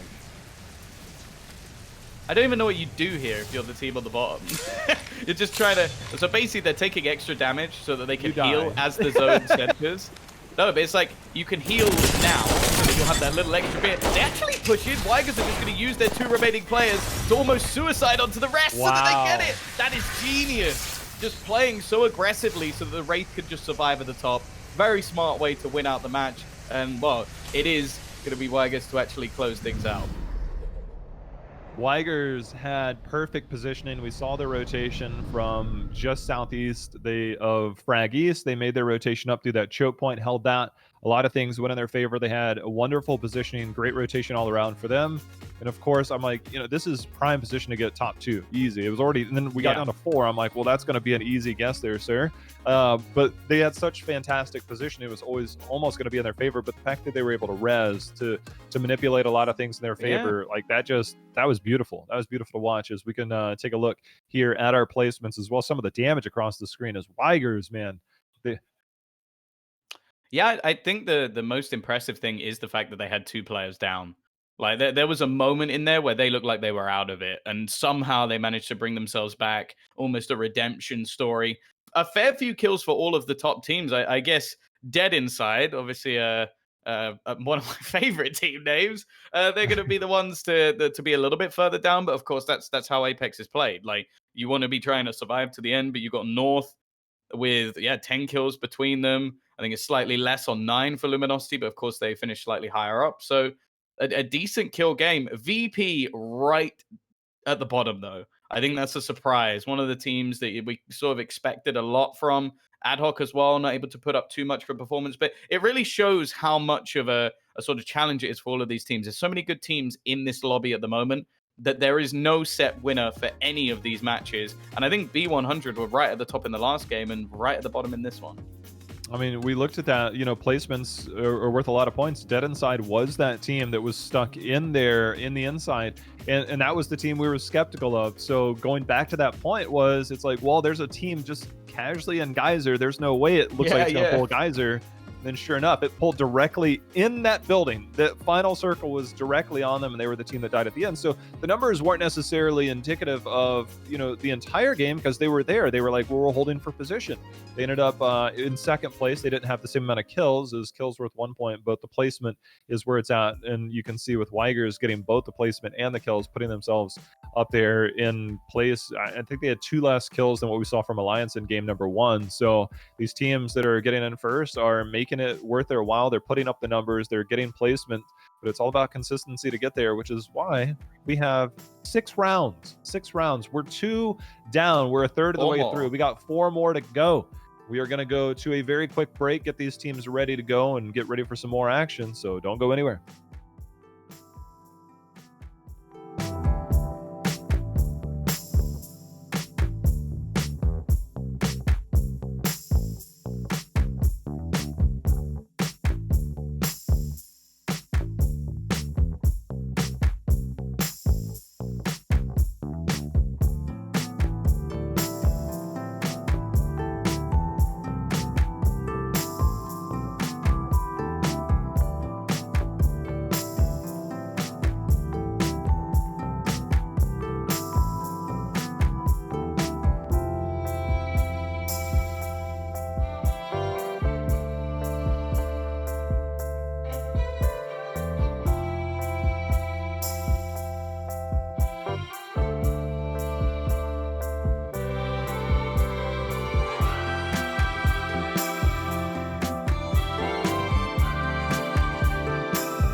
Tom, I'm a little upset, man.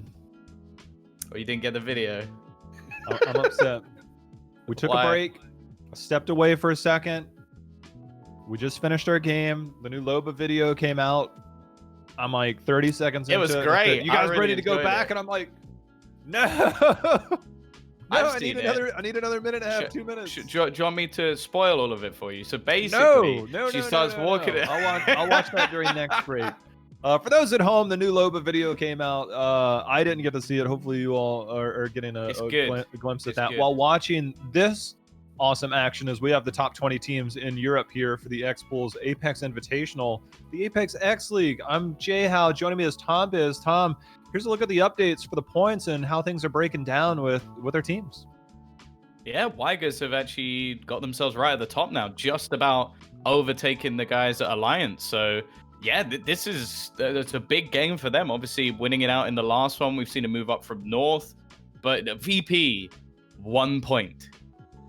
Now, I haven't watched a massive amount of Apex recently, but they were always one of the teams that were really challenging from the top. I remember at GLL, they did make a big comeback, though, so maybe they're looking to do that again. They don't want to give everything away on day one, and then day two, they'll just come out and wreck everyone, but I'm sure they're not going to be too happy with that. Na'Vi also fairly far down in the points, but if anything, what we've just learned from Wygers is that a single victory with enough points and some decent kills can skyrocket you right to the top. So every game's super important, and we got to get ready for the next one. There's still 4 more to go.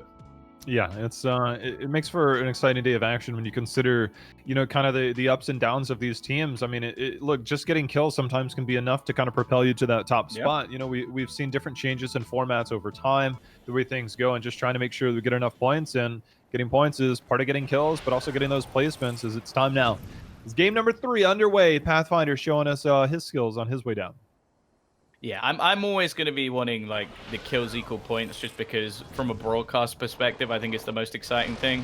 Not sure whether or not the players will feel exactly the same way, just getting wrecked by a third party every single time. But it's not about the players, it's about me, and it's about what I want. So come on, please, it's a battle royale.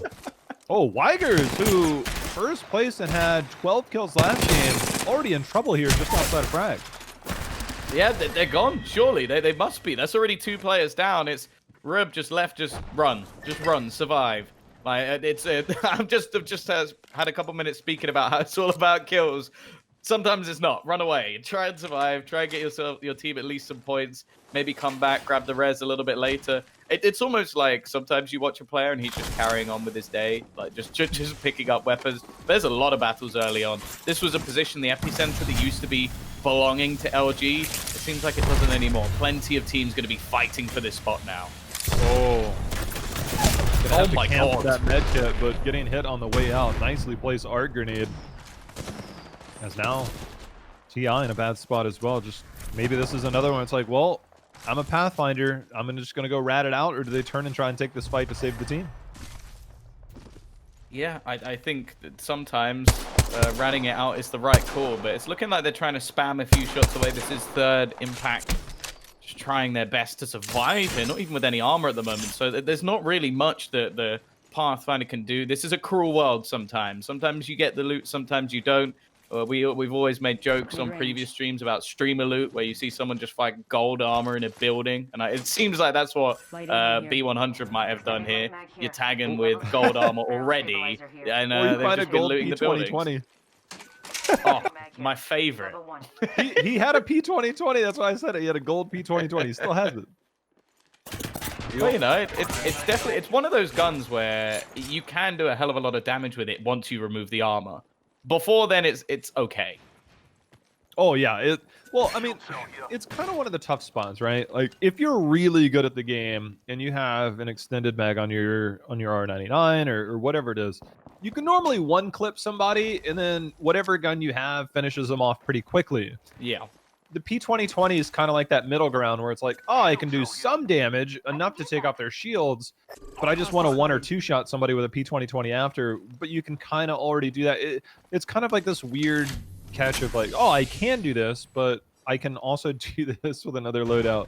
P2020. I'll be honest. I feel like so not the pros, but the one below that, like, the sweaty guys. who like they're not necessarily the best in the world, but like they can get up to at least like some of the like maybe master rank or something like that. But they can't quite break in, so they use these really sweaty loadouts where it's just like I'm gonna one-shot him with a sniper and then spam him down with a P2020. That's the guy who wants the golden P2020. That's the guy who wants it. Those extra hammer point rounds. For a second, I thought you were targeting me on the sweaty part, and then you said they get to masters. I'm like, all right, well, look, I'm not quite there yet, man. I'm trying. I'm trying. I'm not bad, but I'm not that sweaty, I guess. So what you're saying is, if I want to get good, I need to up the sweat levels.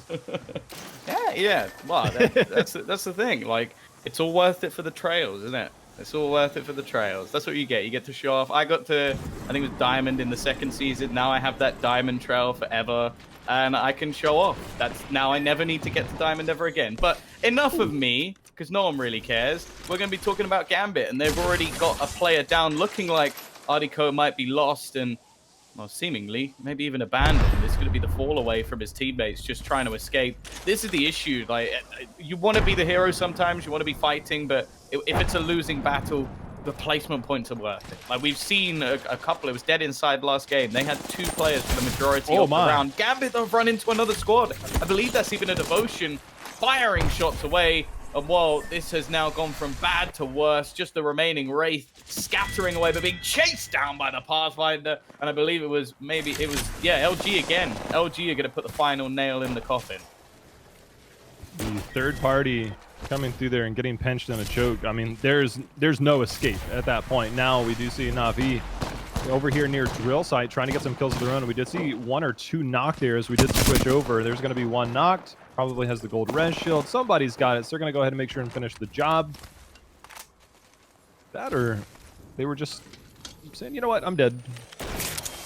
There's not many streams I'll watch of people I don't understand, but Impulse is one of them. Like, I don't speak like a word of Russian. I don't understand anything he says, but the guy is an absolute beast. Like, especially when you're just watching him like play pugs, like it's just absolutely disgusting. He'll just run around wrecking people. But he's one of the only players that I would say also brings that into his game. And I do feel like sometimes that's why Na'Vi might be a little bit less consistent, because sometimes he'll just kill everybody and you'll look at the top of the scoreboard and be like, oh, cool. And then other games you'll be like, I don't even know what happened, but he's not in the game anymore. But he's definitely one of the most enjoyable players to watch in the whole of the Apex scene. And his Twitter also bangs because the memes are hilarious.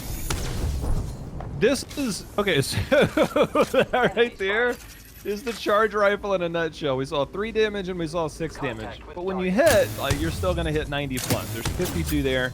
And this is why the charge rifle is made back. Every time you look at the lower left, you see Next Evo 148. And they're just sitting up on top of Mirage in almost an unpushable position and just continue to just pepper down shots to build this up. I mean, this is how you build the Evo shield up. Now down to 46, 21, 8, or that's 6. That's all that it is. After this, you'll see them basically drop the charge rifle and move on to the next gun. But mission accomplished here for Triumph. Yeah, no, his shield's stacked, easy peasy. He's not going to kill anyone, but that's not the goal. With a sniper. Yeah, if you do, it has to be like a ridiculous shot, or maybe you're looking at golden guns. But even still, like the chance of you finishing someone off when there's still a squad, very, very slim. Maybe if there's a solo man, you might be able to hit a miracle shot. And I don't really count, well, even the game doesn't count the G7 Scout anymore, because that does have that sort of mid-range ability as well, whereas I wouldn't really recommend using a charge rifle at mid-range, but, you know, I'm sure some of these guys can make it work. For now, though, they're just going to be chilling. They're on the Mirage Voyage. They've got themselves a decent amount of loot and no real reason to move as of right now. Yeah, we saw the PK sitting on the ground. That'll likely be the gun they switch to, but the charge rifle, I mean, there's no need to drop it immediately, as they'll just continue to poke down. Some of the appeal of guns before pre-Watson meta was very much about, like, you get in a building, you're just going to get naded to death, and it's, I'm going to try and choke you out of meds and shields, and that's all I'm going to do. That was the previous meta pre-Watson. We've had a post-Watson meta, and she will not be in a group, it seems like, as she is a permanent fixture for that reason. So we do see this starting to pull over towards Mirage Voyage and Train Yard. Well, they've got no Wraith again. This was something I mentioned in the pre-show. There's not many teams that don't use a Wraith, but VP are one of them. And the reason they gave, I think it was an article, I can't remember who wrote it. If I remember, I will shout them out because it was a great article. But they basically just said that they had to switch up their composition and they couldn't find somebody that liked playing Wraith. Oh, that's hard. I think it was Pierre. I think it was Pierre. I think he didn't like playing Wraith, so he just stuck to Pathfinder. And he is a pretty good Pathfinder, to be fair. Did get pushed here a little bit. We did see, I think it was about 101 on that PK shot on the way up to kind of push him back. But they do have poke. They're going to use these legs here of the bridge to try and hold off, and a little bit of counterfire of their own to at least give them some breathing room, as we did see them take a significant amount of damage. Looks like they're just going to continue to have somebody poke down on top of them. That PK shot's going to take care of that Watson ult, making them a lot more vulnerable in this position now to nades and being pushed in general. Yeah, it's not a bad position to hold, I guess, because it's one that you basically have to drop down into their spot. The only problem is it's quite open, so you can see different teams just starting to spam a few shots. So Dima only with the lowest level Devo shield. This is not looking good. Dead inside, obviously doing very, very well in the previous game, but only having 2 players to try and fight with, and it's gone completely wrong. So the single shield cell will repair the shield, but it's not really a shield at all. This is like holding up a piece of paper at this point to try and defend yourself. With so many players surrounding at the moment, just trying to spot who's actually killed his teammates. There you go, the Evo shield will pop at least. So it's now going to be doubled up. I guess that's the one saving grace. But for now, it's not going too well. And fighting up against North, another one of the top teams in the previous match. This has become a survival effort. And that survival looks like it's about to fall off, as that's gold armor pushing them. No matter what, that was basically a lose-lose situation, as they will go ahead and drop their second-place team from last game to move over here to SJP. Again, a team that I've seen around since the beginning, working their way in. It's nice to see their success after all the hard work that they've put in and everything that they've done to get that success and to be able to show up here in the pro scene. I've lost my feet. I don't know about you. Yeah, so have I. I think that is a bit of a technical issue, so I'm hoping that maybe for you guys everything is all right, but for us at the moment it is a blur. But yeah, there we go. We're getting somewhere. We're slowly moving forward. SJP have got one hell of a setup as well. Already 2 sets of gold armor, a purple, and a lot of other stuff which I currently can't see. I can't see anything, so I don't even know if we're... Oh, hold on. You know, while we have this time, Tom, I want to tell you that I'm really jealous. Stuck here in quarantine. Everybody's kind of chilling, doing their own thing.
We're back. Sorry for the technical difficulties. We've got third impact here as we're getting back into the action. We still see 10 teams left, 29 total members still here on the battlefield as it has pulled to what appears to be over towards Mirage. Trying to get my bearings here as we get everything going.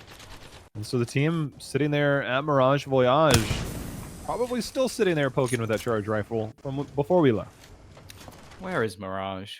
I want to see some bamboozles. Why is there no bamboozles coming in? I don't know about you, but mine is frozen again. I am frozen again. We're moving. We're back. Moving. We're back. Yeah, third impact. Got the high ground, which I've learned from Star Wars is the perfect place to be.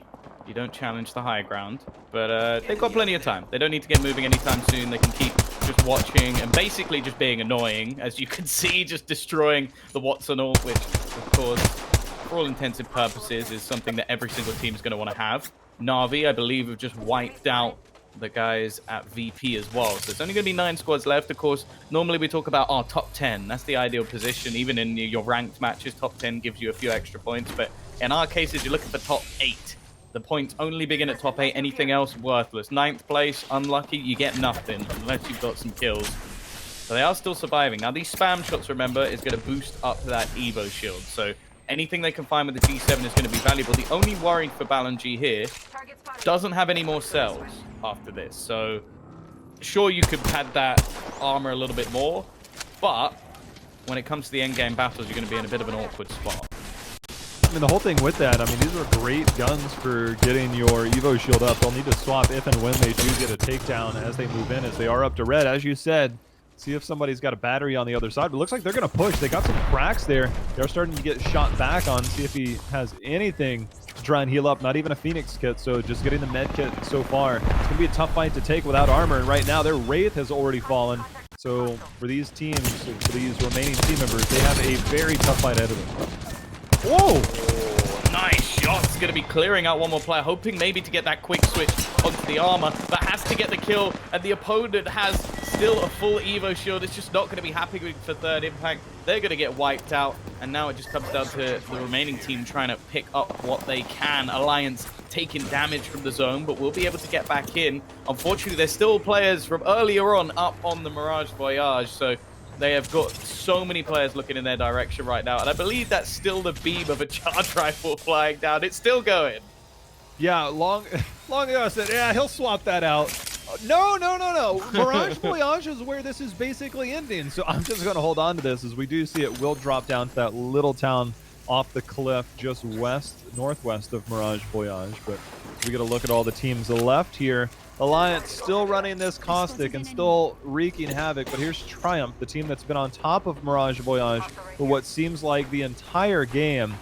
They were the ones that were building up their Evo shield with the charge rifle, and they're continuing to hold position. There is a team directly below them in that small little building in the snow. Curious how that team's going to have to rotate out, as with 7 other teams left. We know there's going to be teams in that circle at the bottom, and here's a look at that as we can see some of the death boxes from the action down there. Yeah, it seems like VP actually only lost 1 player. I think it might have been PA again. It seems like his aggression has been caught a few times now, but I think Na'Vi may have taken the full brunt of that. So at least doing a little bit better in this match. As said, they're a team I expect to do well, but thus far, I think they're in 19th place or something like that. We're just going to watch a few of those fences being wiped out. The Havoc, the laser beam, just able to spam shots across. And of course, you've still got that golden helmet, which is so valuable. That is a ridiculous amount of damage. And there's actually an ult falling in onto that position as well. It's not quite going to kill anybody off, but no, never mind. North from Virtus.pro. He's gone as well. I believe that means there's only one member left of the VP. It's going to be tough no matter what. They do have the Wraith portal. They do need to get down here. Try not to waste too much time getting this portal into position. Trying to figure out where can we have enough cover. Where can we get down somewhere? There's a team directly above and to the left. You can see now looking up there. Just trying to make sure this is safe. Trying to get the team into position. Looks like they're going to move the Wraith on one side. So if the enemy team or the ally team gets pushed, they do make their way through. They're going to put down the Watson ult. There's the ult accelerant. But whether they have time to get this off is a whole different story with teams above, below, and all around them as there's 6 teams left here. We head into one of these last fights. Yeah, I believe we've lost one of the BDS members as well to the zone, which not something you ever really want to see. I don't think the zone will be taking any of the points through at the end. But here comes the barrage dropping down on them. The bombardment, not going to do too much, of course. They have the ultimate to block it. Just going to keep them safe, at least for now. I assume that's going to get shot out. That's why they use the ultimate accelerant, just to make sure that they can throw another straight back down. But Triumph, they've got themselves into a decent position. The only problem is they are sat in a crossfire of 2 different teams. I mean, you can see every time they look up, they know that there is still another team above them, and that team above will need to come down. It looks like they have 2 members here. As you can see, North, they got a fight of their own. The winner of this is going to be the team that does make it down with only 2 members here. See if they can hold out versus this gold armor. It's going to be a trade back and forth. Both these teams could conceivably just jump down going into this, but they also know with teams below them, they need to take this fight before they can move farther into this. But with 30 seconds left, something's got to give, and right now, they're just trying to figure out the best possible call. Yeah, they've lost their safe rotate. They've also lost their Wraith for the final zone if they get that far, which, well, you never want your Wraith to be lost. I feel like the other characters maybe a little bit more expendable, but your Wraith, that's the worst character to lose, especially going into the last few stages of the game. North, though, their second attempt. They finished in the, I think it was top 2, top 3 in the last game. Now hoping to do a little bit better. They're not in the worst position, but they have to start moving. That's the issue. If they are going to go for this, they either have to just jump straight down or try and kill off the other members on the top, and the zone's going to start closing them in, so it's do or die. Luckily, their opponents are taking damage, but Tashi's got stuck. He just has to try and jump straight in. He's going to get on top. Okay, this is interesting. Just using the zip line to go back up and down, just trying to avoid any of these fights. Can't get back up to his teammate Mandy, who's just hiding on the edge, and now other teams starting to spot him, just spamming shots away. This is one of the most innovative ways to survive, but eventually has to fall in, and is going to start getting spammed with shots. Won't quite win the duel, and I believe that's going to leave North with 1 member. Another team will fall out in the meantime, however, and Mandy, I believe, is still just sat at the top just watching. Tashin, though, correct me if I'm wrong, that was a golden shield. They might be able to get this, is they do have protection. They have eyes on this, so just putting some cover fire down. They are on the top here, just on the corner. Only 3 teams left. You can see that self-res did go up, and they had a gold backpack at that. So they come back almost at basically fighting health as they're going to try and get the armor swap there. There is a gold shield, so they're going to go ahead and get that. So Taishin on the ground. Monday could also get the tightrope act, and that is something that is very common when you can get it. So could just dance over this. So we do see that is directly, you can see he's trying to get it in position. Yeah, there's so many now. This is almost turning into a game of Fortnite with how you're able to just build all these different bridges up to different positions to hide. It's going to make things very awkward in the final fight. Look at that circle, Tom. It is to his left, basically directly where he pointed at. So all of these teams have to come out into that area. So all he's trying to do is make sure that he can crack and get as much down as possible. 20 seconds from now, we could see another tightrope act as he's going to go directly over. Taishin is actually the one sole member that's actually closest to it out of the remaining teams. This is just crazy. Like a massive dropping down from above. He's actually going to drop one of the members of Triumph. Mandy doing so much damage. And while his teammates just being able to almost watch in awe. I think I know who's going to have the most kills by the end of this. 5 already to his name. The guys at North making real points. And now we're going to see him just jump in, fly across. It looks so elegant up from above. At the end, he can just try and fly down. There's another up there, though, and he is going to go falling in for the battle. So many shots firing off of this, massive damage being done, and he's going to win it as well. What a sick play out from the guys of North. It started with them with 6 squads left and in a horrible position, 1 man down and trying to rotate. They end up demolishing everybody at the end. You know, I watch these play of the games on ALGS and everything that's gone on. The last few minutes of this game with North, the way that they took that fight at the top, they knew that they had to make something wild happen. They got everything in their favor somehow. And Monday just kind of at the end of this completely popped off. That's the music right there. Just like that is mind-blowingly good, right? Look, it's not new in the realm of what we know from Apex, but the level at which they just executed to get Taishin over, as we can see the damage here, 2,500 damage with 9 kills to his name. They ended up with 14 total, topping our most for a first place finish. We can see the numbers on the end there. But that play, my favorite part was he's rope dancing, rope juggling up at the top, and another Pathfinder comes up to join him. And he's like, all right, I'll just go down and kill everybody. So he goes down with the Mastiff, gets the kills, turns right back up with his wingman, and takes care of the person that he just swapped positions with. That was insane. Yeah, and they're going to take a massive amount of points going forward. Of course, Alliance, the team currently in second, okay, they finished 7th, but they get 10 kills. So they're also going to be still right within the running. Again, well, I think it was Wygers actually had a very good game in the last. This time they're going to finish right down the bottom. Ad hoc, unable to really get anything done. And while VP this time, they're climbing. The 5th place, the last 2 games, they definitely had their struggles, but we're now seeing some of the teams start to rise up. But Alliance, I think, have been easily the most consistent team so far. Like Wygers have just gone from a 1st place finish to almost coming last. And then we've got Alliance, who've been within, I think, the top few. Yeah, 1st. Okay, the 2nd round didn't go too well, but then they've managed to get themselves another. Oh, no, wait, 2nd round, that's points. They got 12 They got points. 7th, which is 1 point, but they also had 10 kills to their name. So yeah. Alliance did get that positioning, but North was, I think, 5th, somewhere on the cusp of being in one of these top spots. Obviously, we've still got a handful more games to go. But 4th with 10 kills. First, like that's pretty good. Yeah, no, North, I think, are going to be at least moving up to at least 3rd or 2nd place. But we'll look at all of that once we come back. We can bring the scoreboard up once again. And yeah, another short break. And we got our 4th game.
Thank you for your patience and welcome back to the AXL Invitational brought to you by X-Pools, where we are back here after round number 3. We have 3 more rounds to go. Wanted to give our players a quick break so they could go get refreshed and get ready for the second half of this. Tombiz, a lot of the top teams are still fighting tooth and nail at the top. Yeah.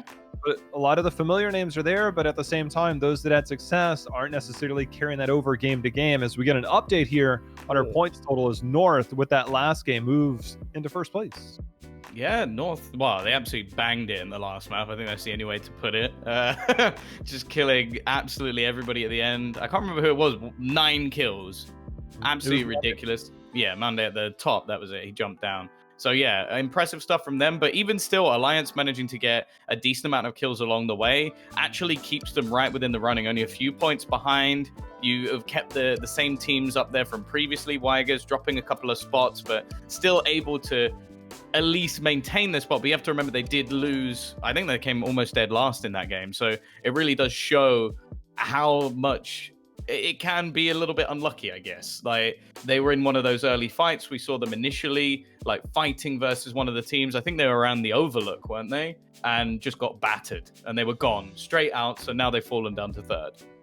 There's a lot of things that are going to be up in the air as throughout the week. This will be a point total. Remember, we're doing this for 4 days. We have the top 20 teams from EU joining us to put on this show for you all at home. So make sure and show your support here, as well as to those players and X-Pools. Thank you for putting this on, as well as everybody behind the scenes doing things. But this will be a point system for the total of 4 days. There are some things that are being discussed behind the scenes on whether we adjust anything. But for now, today, things are where they are. You get 1 point per kill. And then, of course, first place is going to give you 10 points. And then second place, 6 points. We're going to figure out whether we weight some of those a little bit differently. But today, that's what we're going with as things continue to evolve here for our teams as they play around that. We've seen a lot of aggression. We've seen the Caustics come out from Alliance and a few other teams. We've seen different play styles with the Pathfinder in some groups and no Wraith. So we're getting a little bit of everything where these teams that, yes, but now they get to do it on a more public stage to where we actually get to see it from a whole different perspective by having this invitational here. So it's a really great approach to kind of bring things up in this EU scene to kind of get the best out there for everybody to watch and enjoy at home. Yeah, no, I think seeing the crypto was something that I enjoyed because it wasn't necessarily something I expected. I was like, I can see how it's viable, but at the same time, I'm like, really? But you know, I want to see a Mirage just for the meme. Like, I just like, I want to, I want one of those finishes where it's just like basically him just trolling the hell out of whoever he's killed. I also like when Pathfinder. I want to see someone get high-fived. That is the best finisher that you have, Pathfinder, high-fiving his opponent. Like, that's the ultimate BM. Like, if you know you've got the kill, it's not worth the risk. It's 100% not worth the risk. But we are going to jump on with Alliance. They're going to be falling down early on, making their way over towards the epicenter, maybe even heading into the refinery, depending on how low they're actually going to go. And LG, well, this is one of the teams that I sort of mentioned before. They used to dominate the epicenter area. They've had a complete switch up, so maybe a change in strategy instead. They're now going to be just to the right of the Harvester early in the game, still around that sorting factory as well. So the thing is, we've seen a lot of teams sort of switch up from where they were, say, 6-8 months ago, like taking different angles. It can also depend on the circle. Like, you see a lot of teams sometimes just fly around for a little bit, but a very even spread, I would say, this time. Not too much domination on any specific point.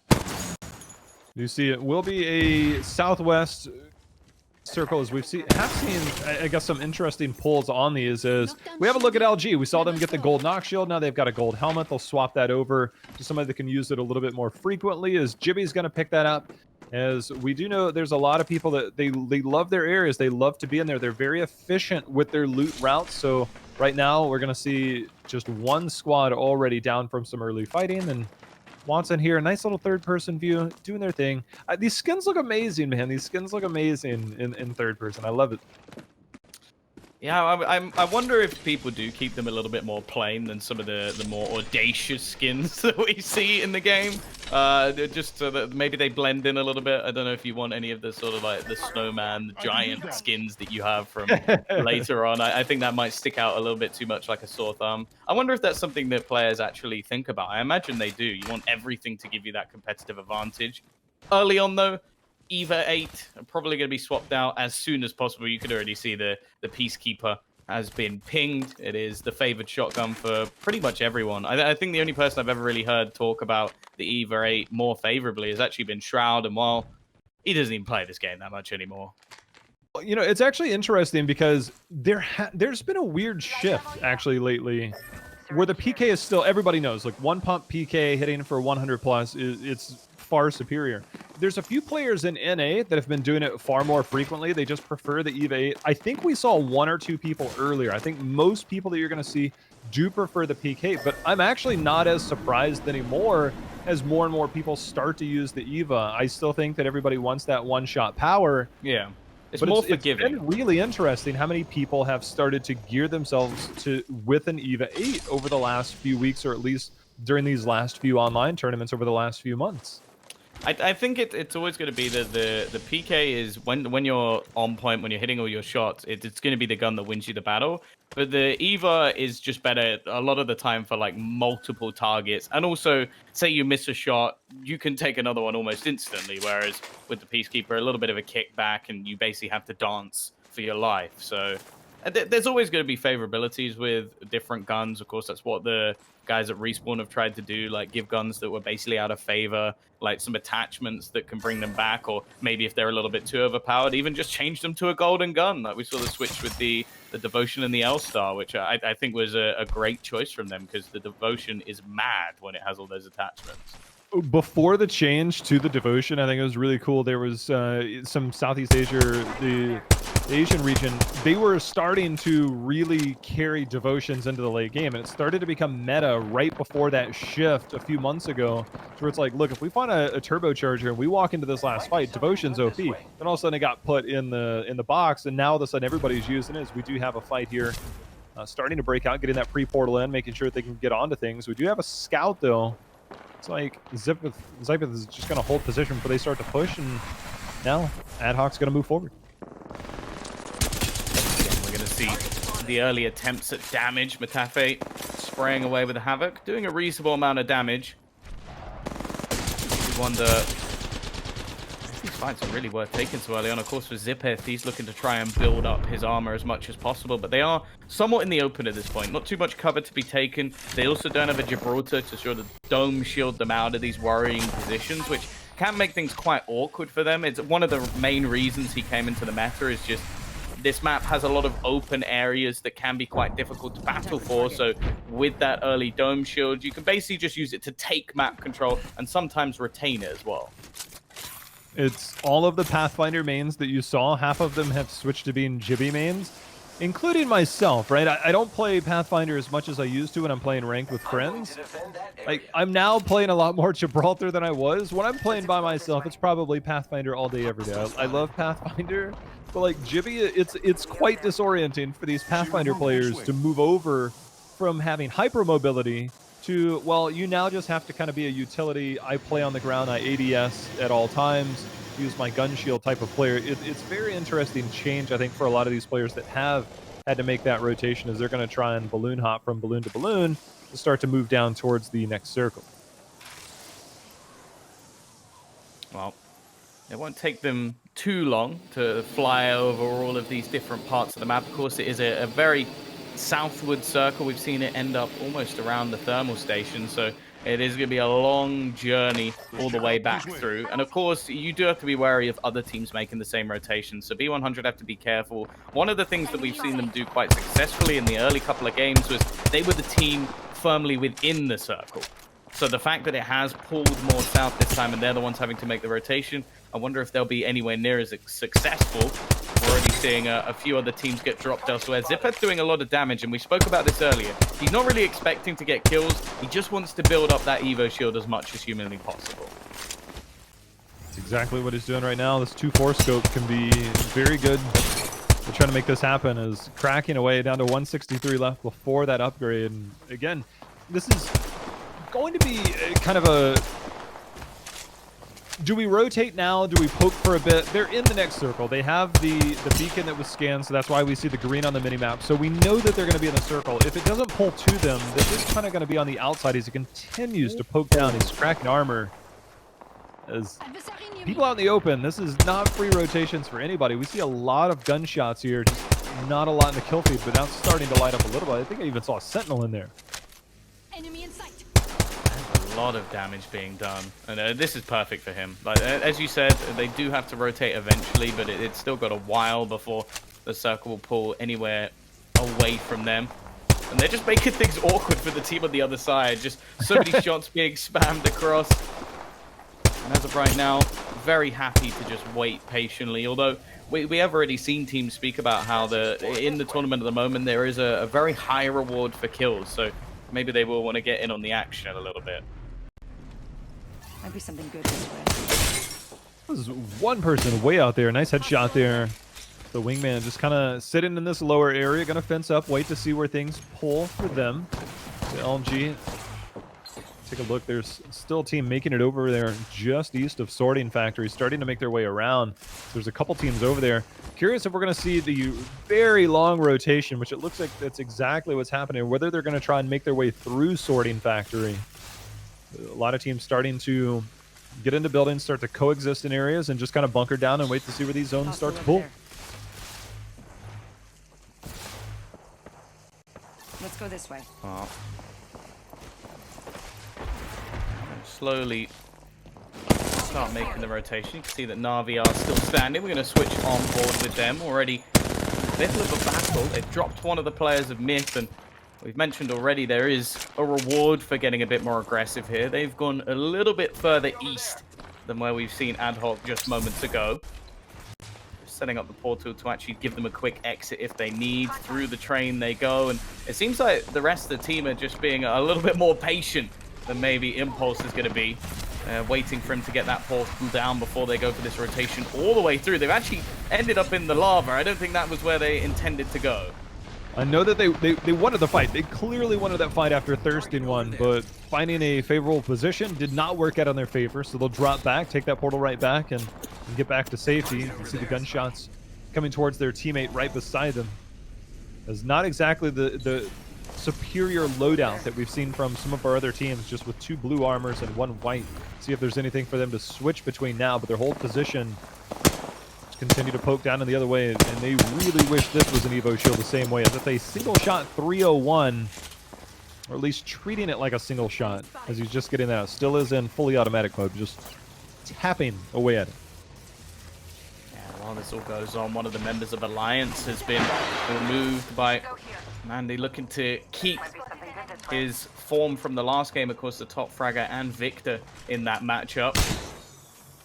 We're still going to see Gambit alive and kicking, lurking all the way around the tree. Now, there is still a chance that the zone will pull further in this direction. Of course, we've seen players at Thermal Station and around the train station in that area.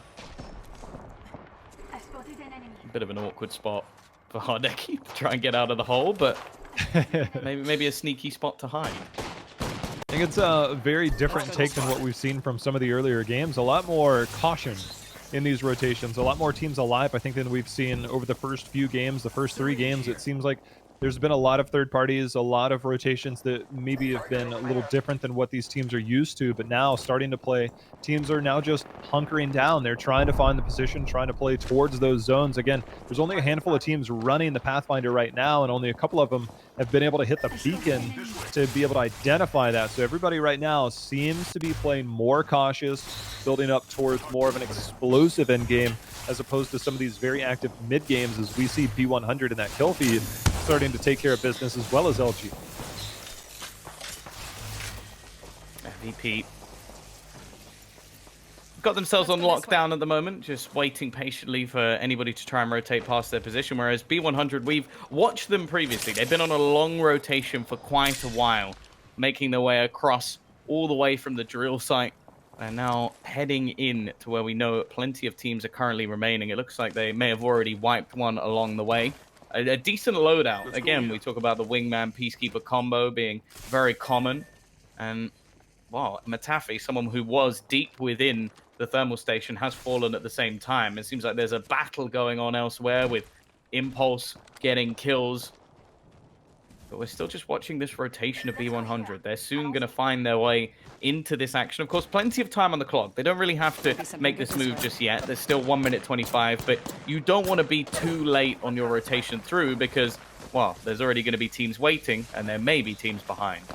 No, we finally got a look as we switch there. We can now see that mini-map on how far down this is pulling. So it is going to be south of Harvester, more towards Tree, and down kind of here in the open. So these buildings, this position here is a dominant position for a lot of teams in ALGS and other tournaments that we've seen, but also down in the water, those trucks that people use, they just kind of hold up, and those are not exactly foolproof, but they can get you into those top 5, top 7 teams. That's what a lot of people are playing for here. You can see Jibby just going out using that gun shield, allowing to try and poke down.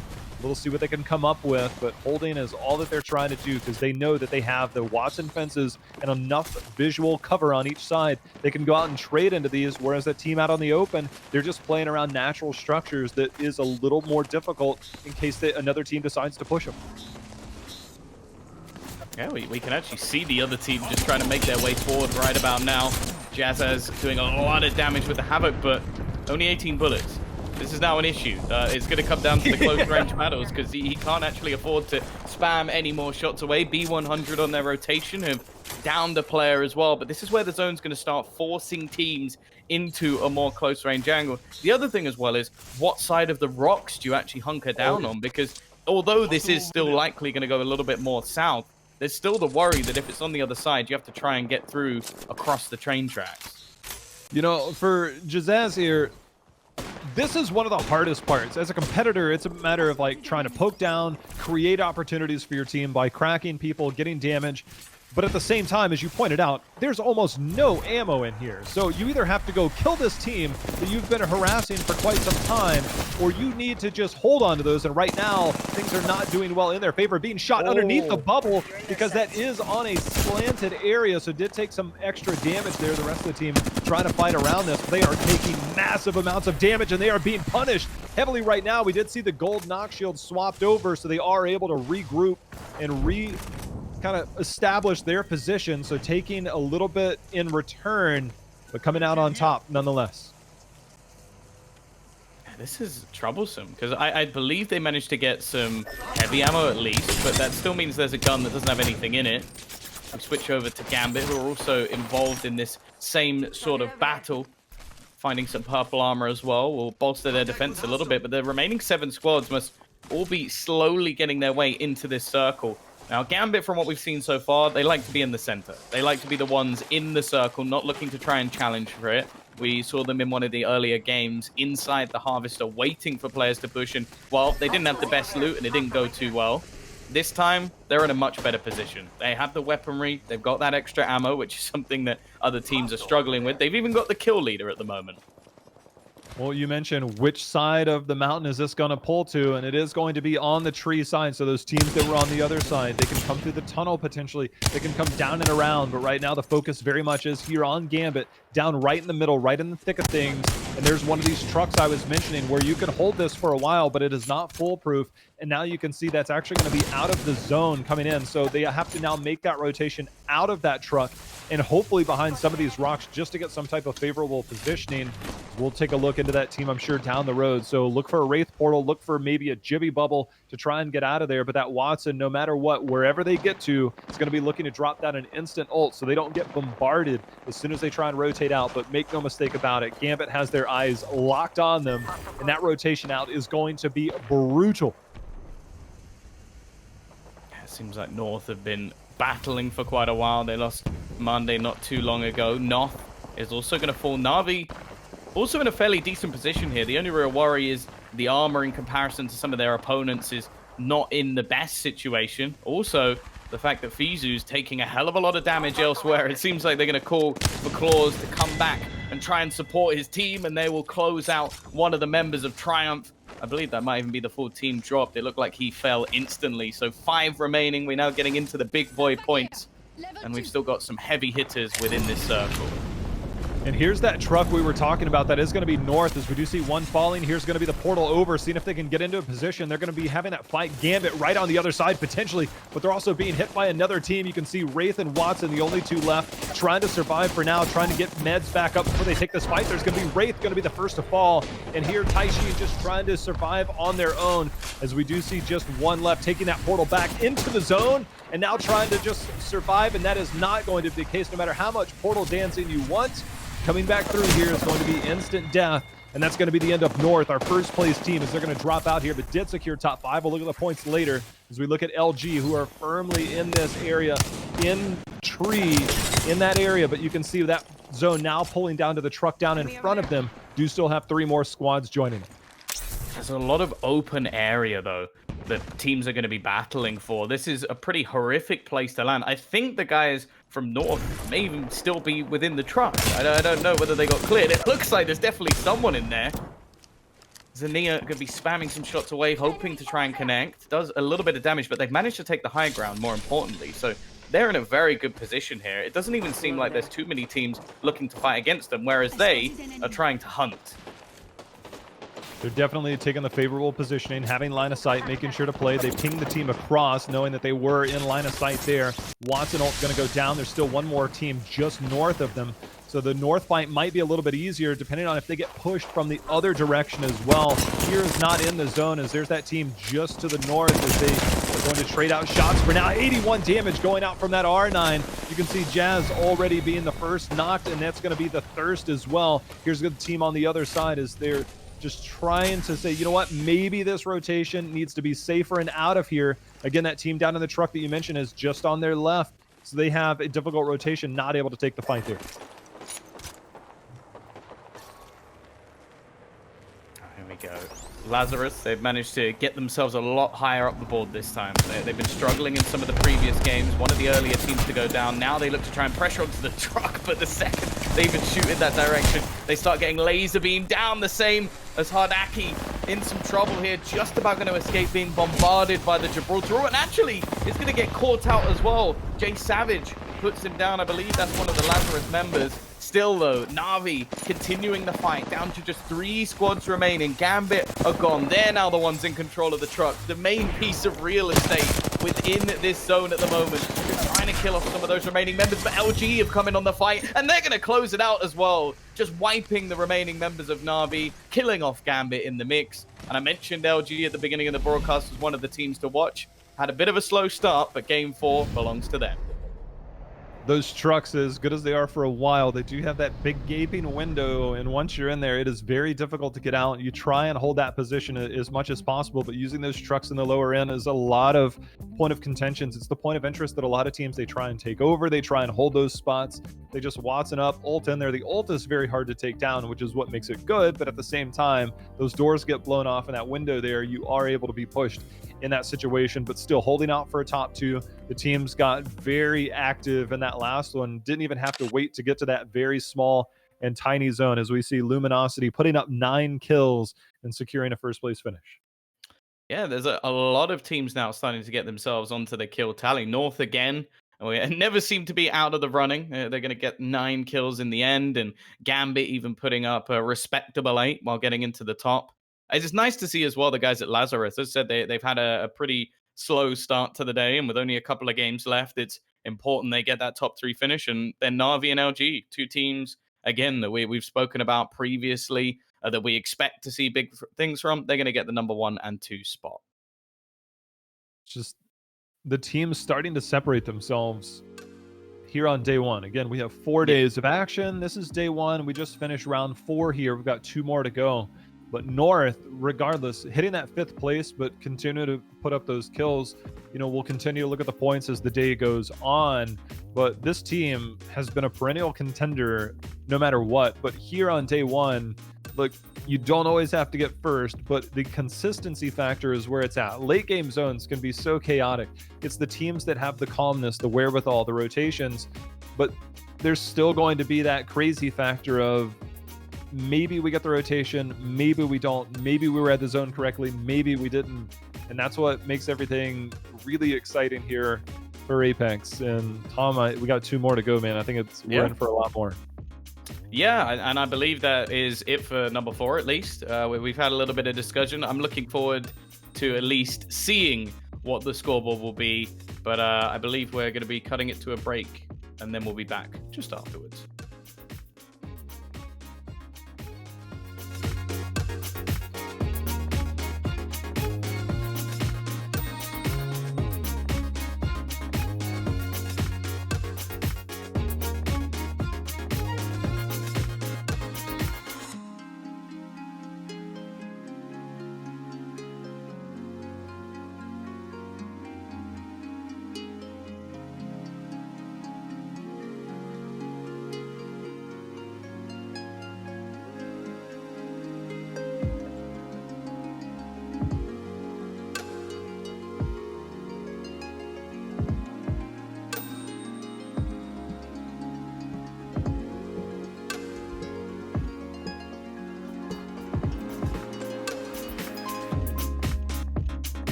Four down, 2 to go as it's day number 1 here at the Apex Invitational, the AXL, if you will, as the Apex X League kicking off here with the help of X Pools and those behind the scenes. Tom, some more aggressive action.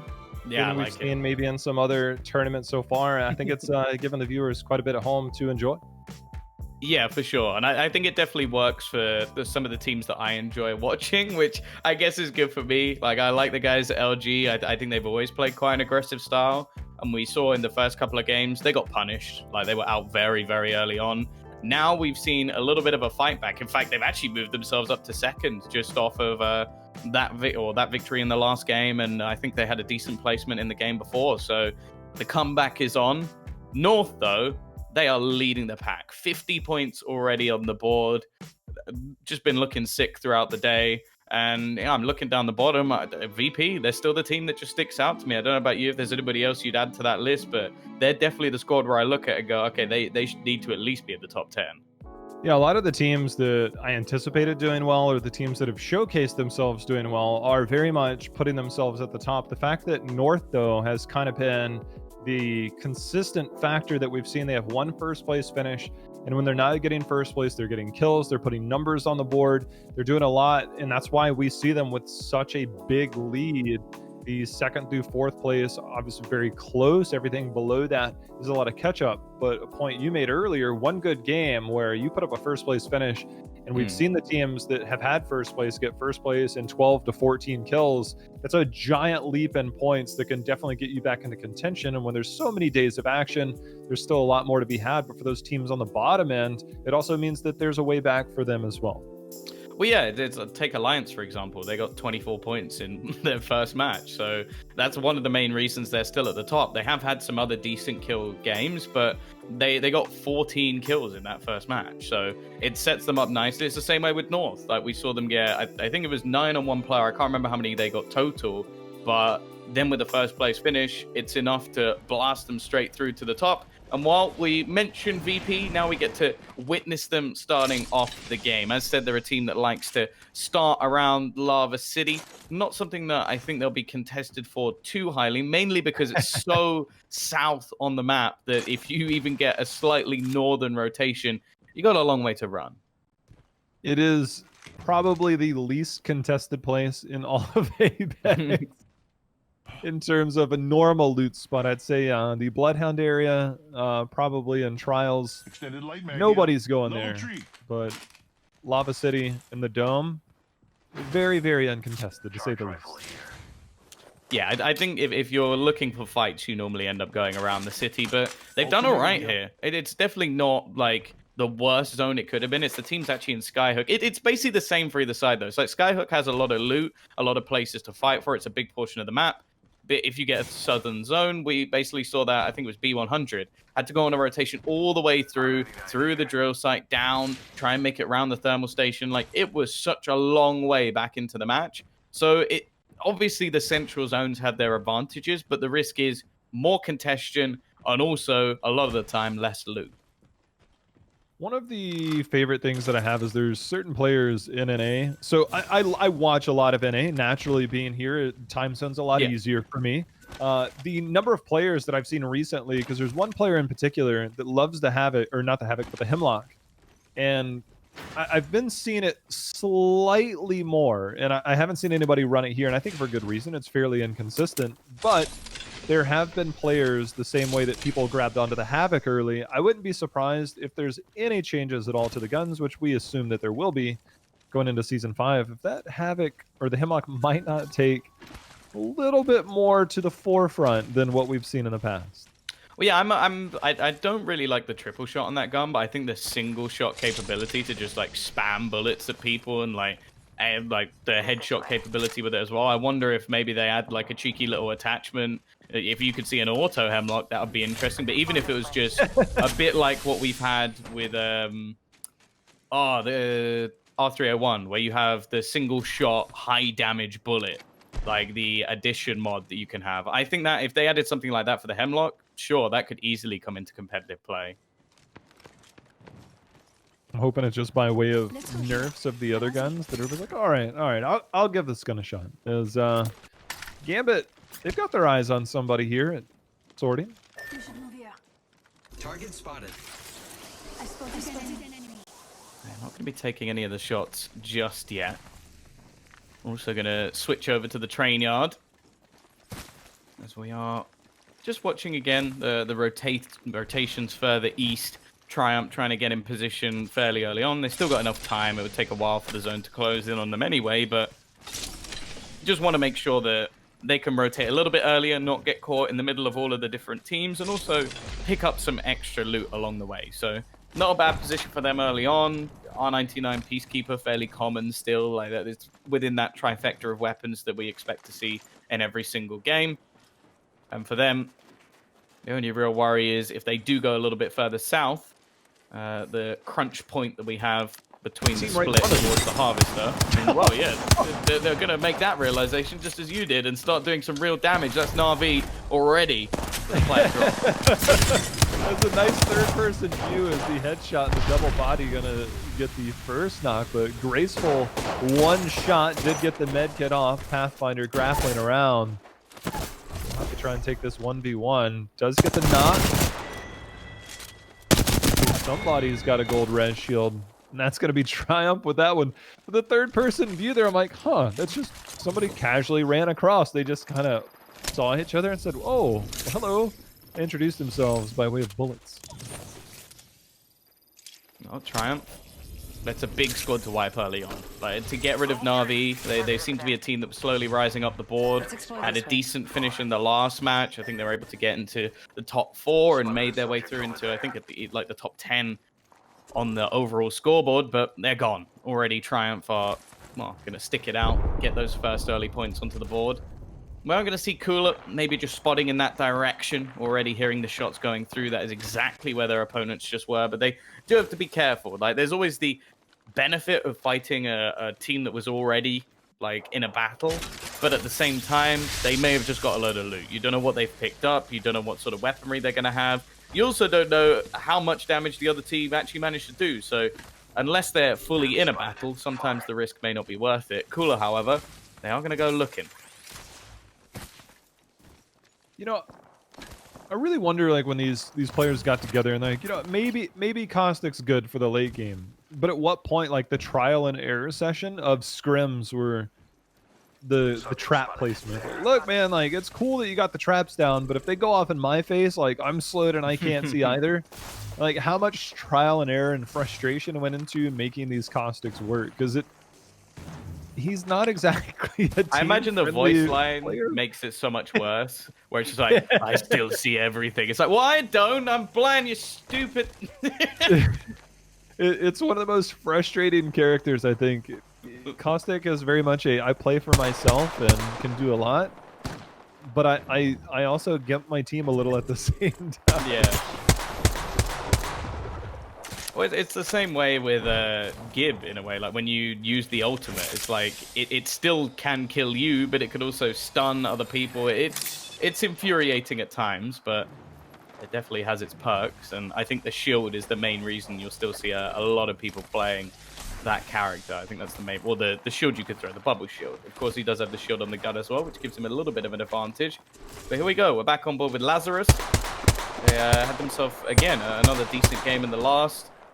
Another team looking to try and rise back up the scoreboard. Evo shield onto Jay Savage. So, of course, wanting to just rattle off some shots with that G7 Scout. Try and catch a few players out and buff his shield. Jan's going to hold, make sure they don't get pushed for now, because Savage took a lot of damage. They're going to fall back to the Watson pylon here. Make sure to get those shields up as efficiently as possible, as they'll just continue to hold and, as you said, build up those shields. Same thing here.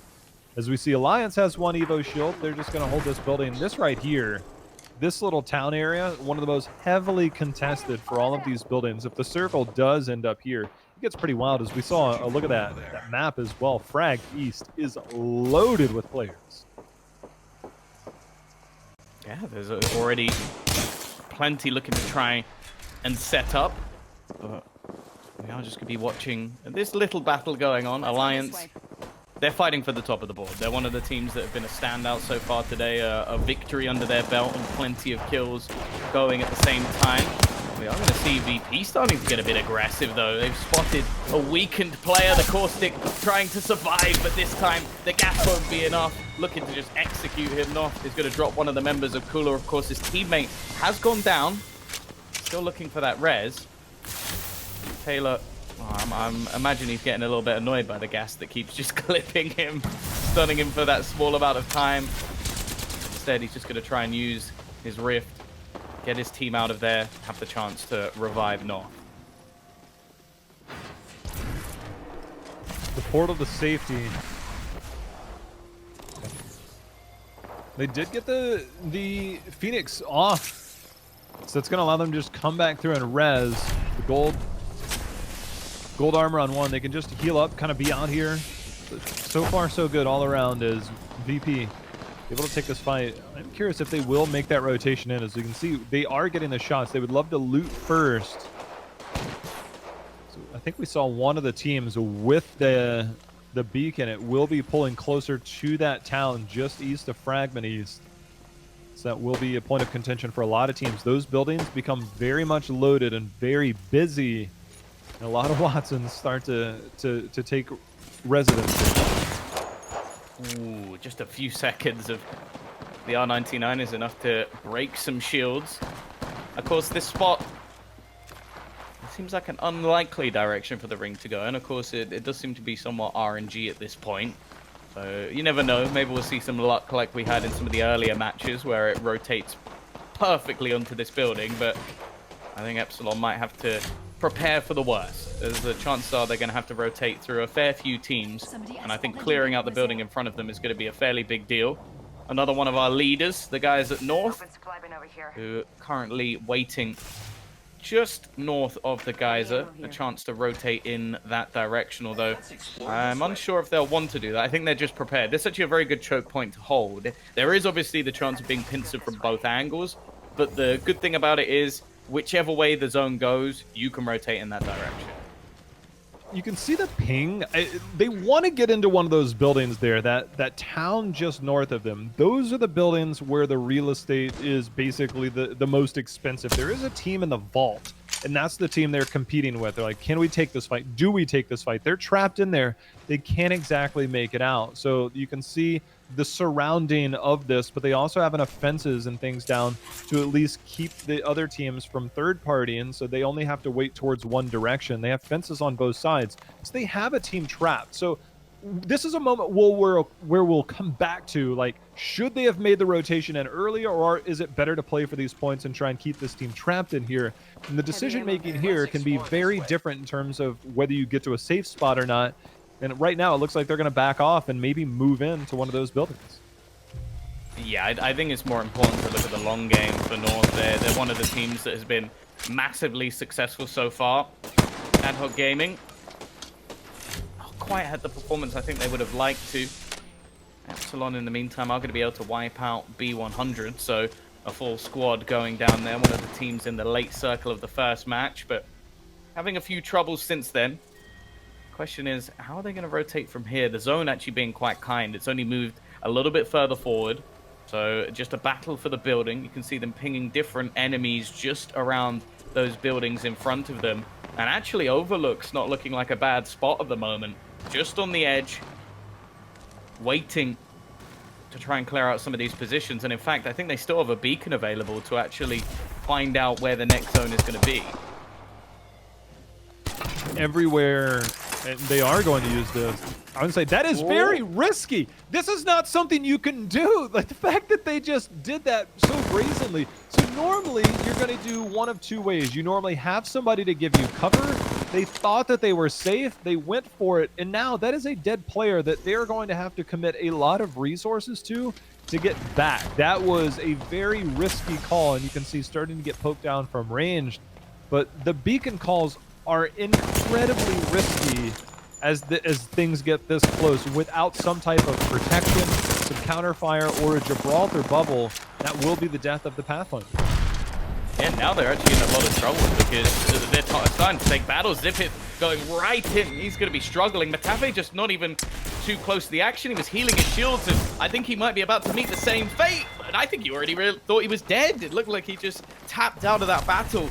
It's all gone wrong again for Ad Hoc, but one team, as mentioned, rising to second place, fighting once again. It's going to be LG, but they've taken a lot of damage. Just going to have to back out, get into the Gib Dome, heal themselves up for another attempt. I think they would have liked to have gotten some of those kills there. As you know, just looking at one of their members, we see none with this next circle closing in. They know that there's no time to waste in the zone, in the storm. So right now they're like, you know what? There's too many teams. There's too much here. And Alliance with 3 red armors. My goodness. I think we know who the kill-hungry team is. I think this is something we've now witnessed a few times. In fact, they're going to go rotating more into the bunker, like the underground fortress that was made from early on. Now, the zone unlikely to go this way. I think they are literally just looking to try and kill off some of the teams coming in behind them, because that's the main worry. You are on the edge of the circle, you're pushing in. You don't want to have to worry about your flank. So they're trying to kill some of the players that have rotated through from the geyser, or are still at least in the underground bunker by the Geyser, because later on when they try and push further into the circle, that's going to be the team trying to kill them. They very much wanted that third party. They'll still poke in from a distance. One of the only characters that can do that, Wraith, can always use that Q to get back into the fight. They're just looking to find the proper third party on one of these, knowing that they have that position. They have a lot that they can play around. They have the building. They have low ground. They are beaming right now with this R9. GamersOrigin are just being absolutely destroyed. I think they might have already wiped the squad. Just looking to try and finish off the res shield. Another kill added to the tally. Alliance still just hunting down these remaining members. They are brutal in the way they just seem to close out these remaining squads. We're going to switch over to SJP2. We're still going to see a charge rifle. It's getting to the point of this match where I'm not sure it's the gun you really want to have anymore, but for the Evo shield, it's about to be topped out. Just 8 damage needed, which, if anything, that's probably what you normally hit when you're using a charge rifle.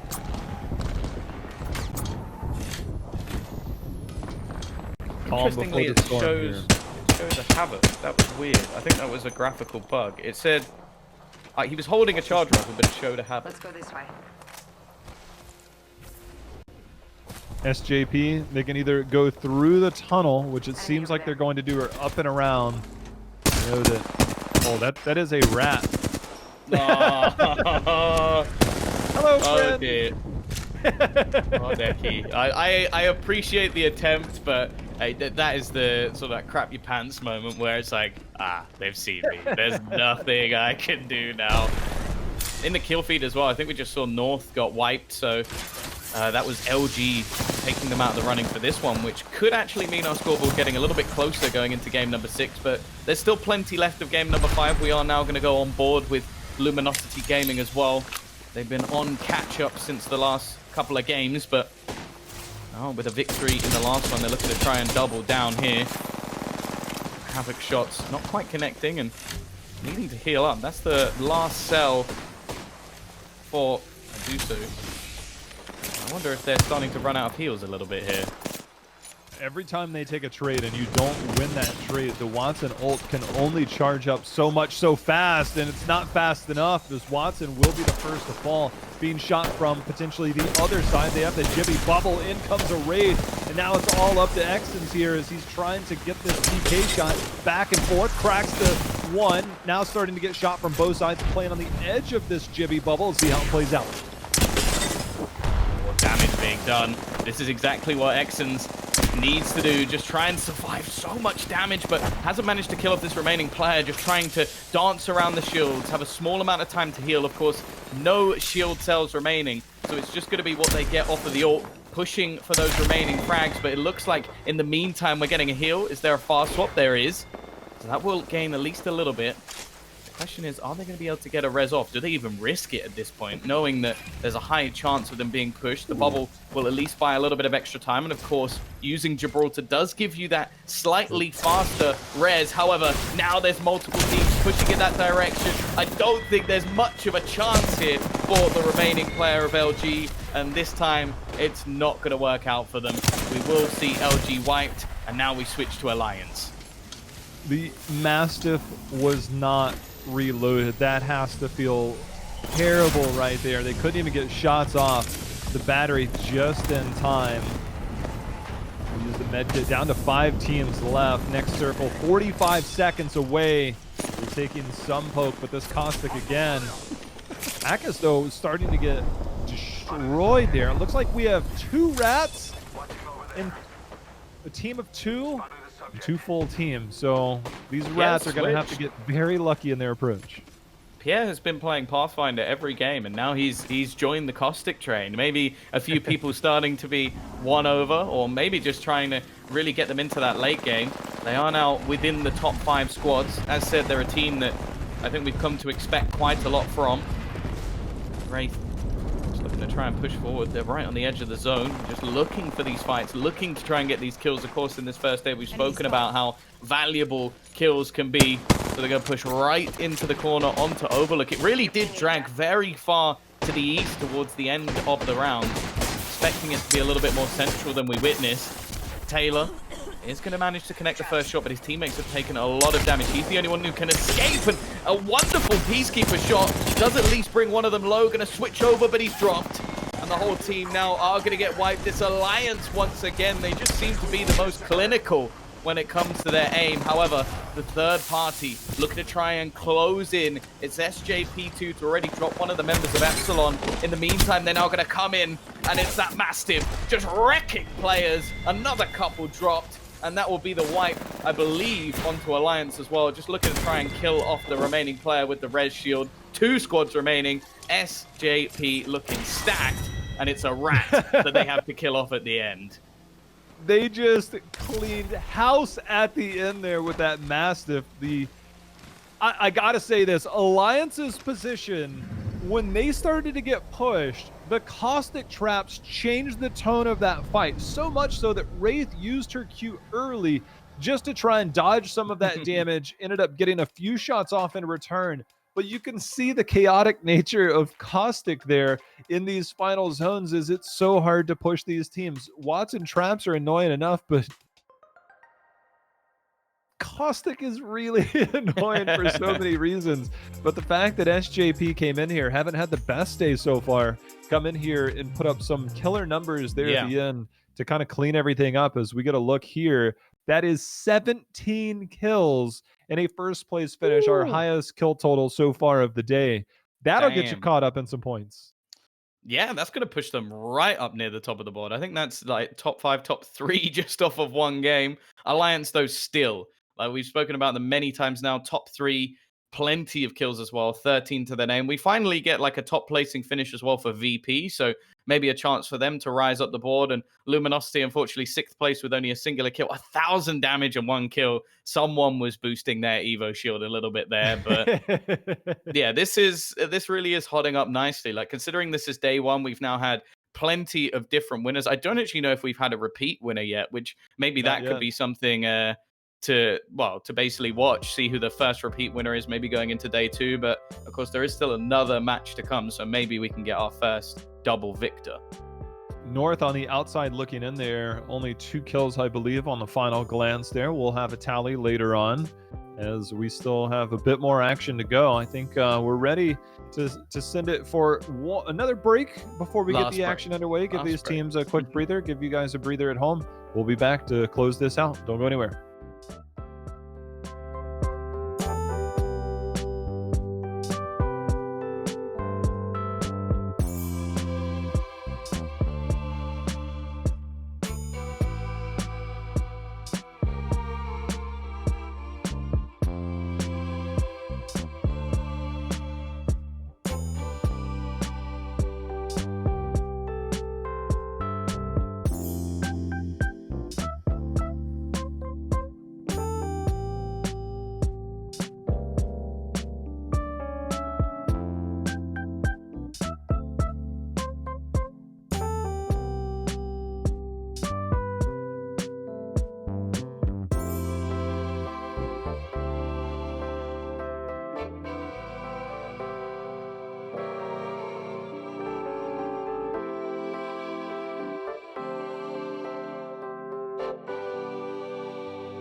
Hey, Tom, you know what's Hello. better than Apex action? I don't know. More Apex action, because that's all we got coming up here, man, to close this out. As man, I tell you what, it's been a while for me. The last thing I casted for Apex was back in December.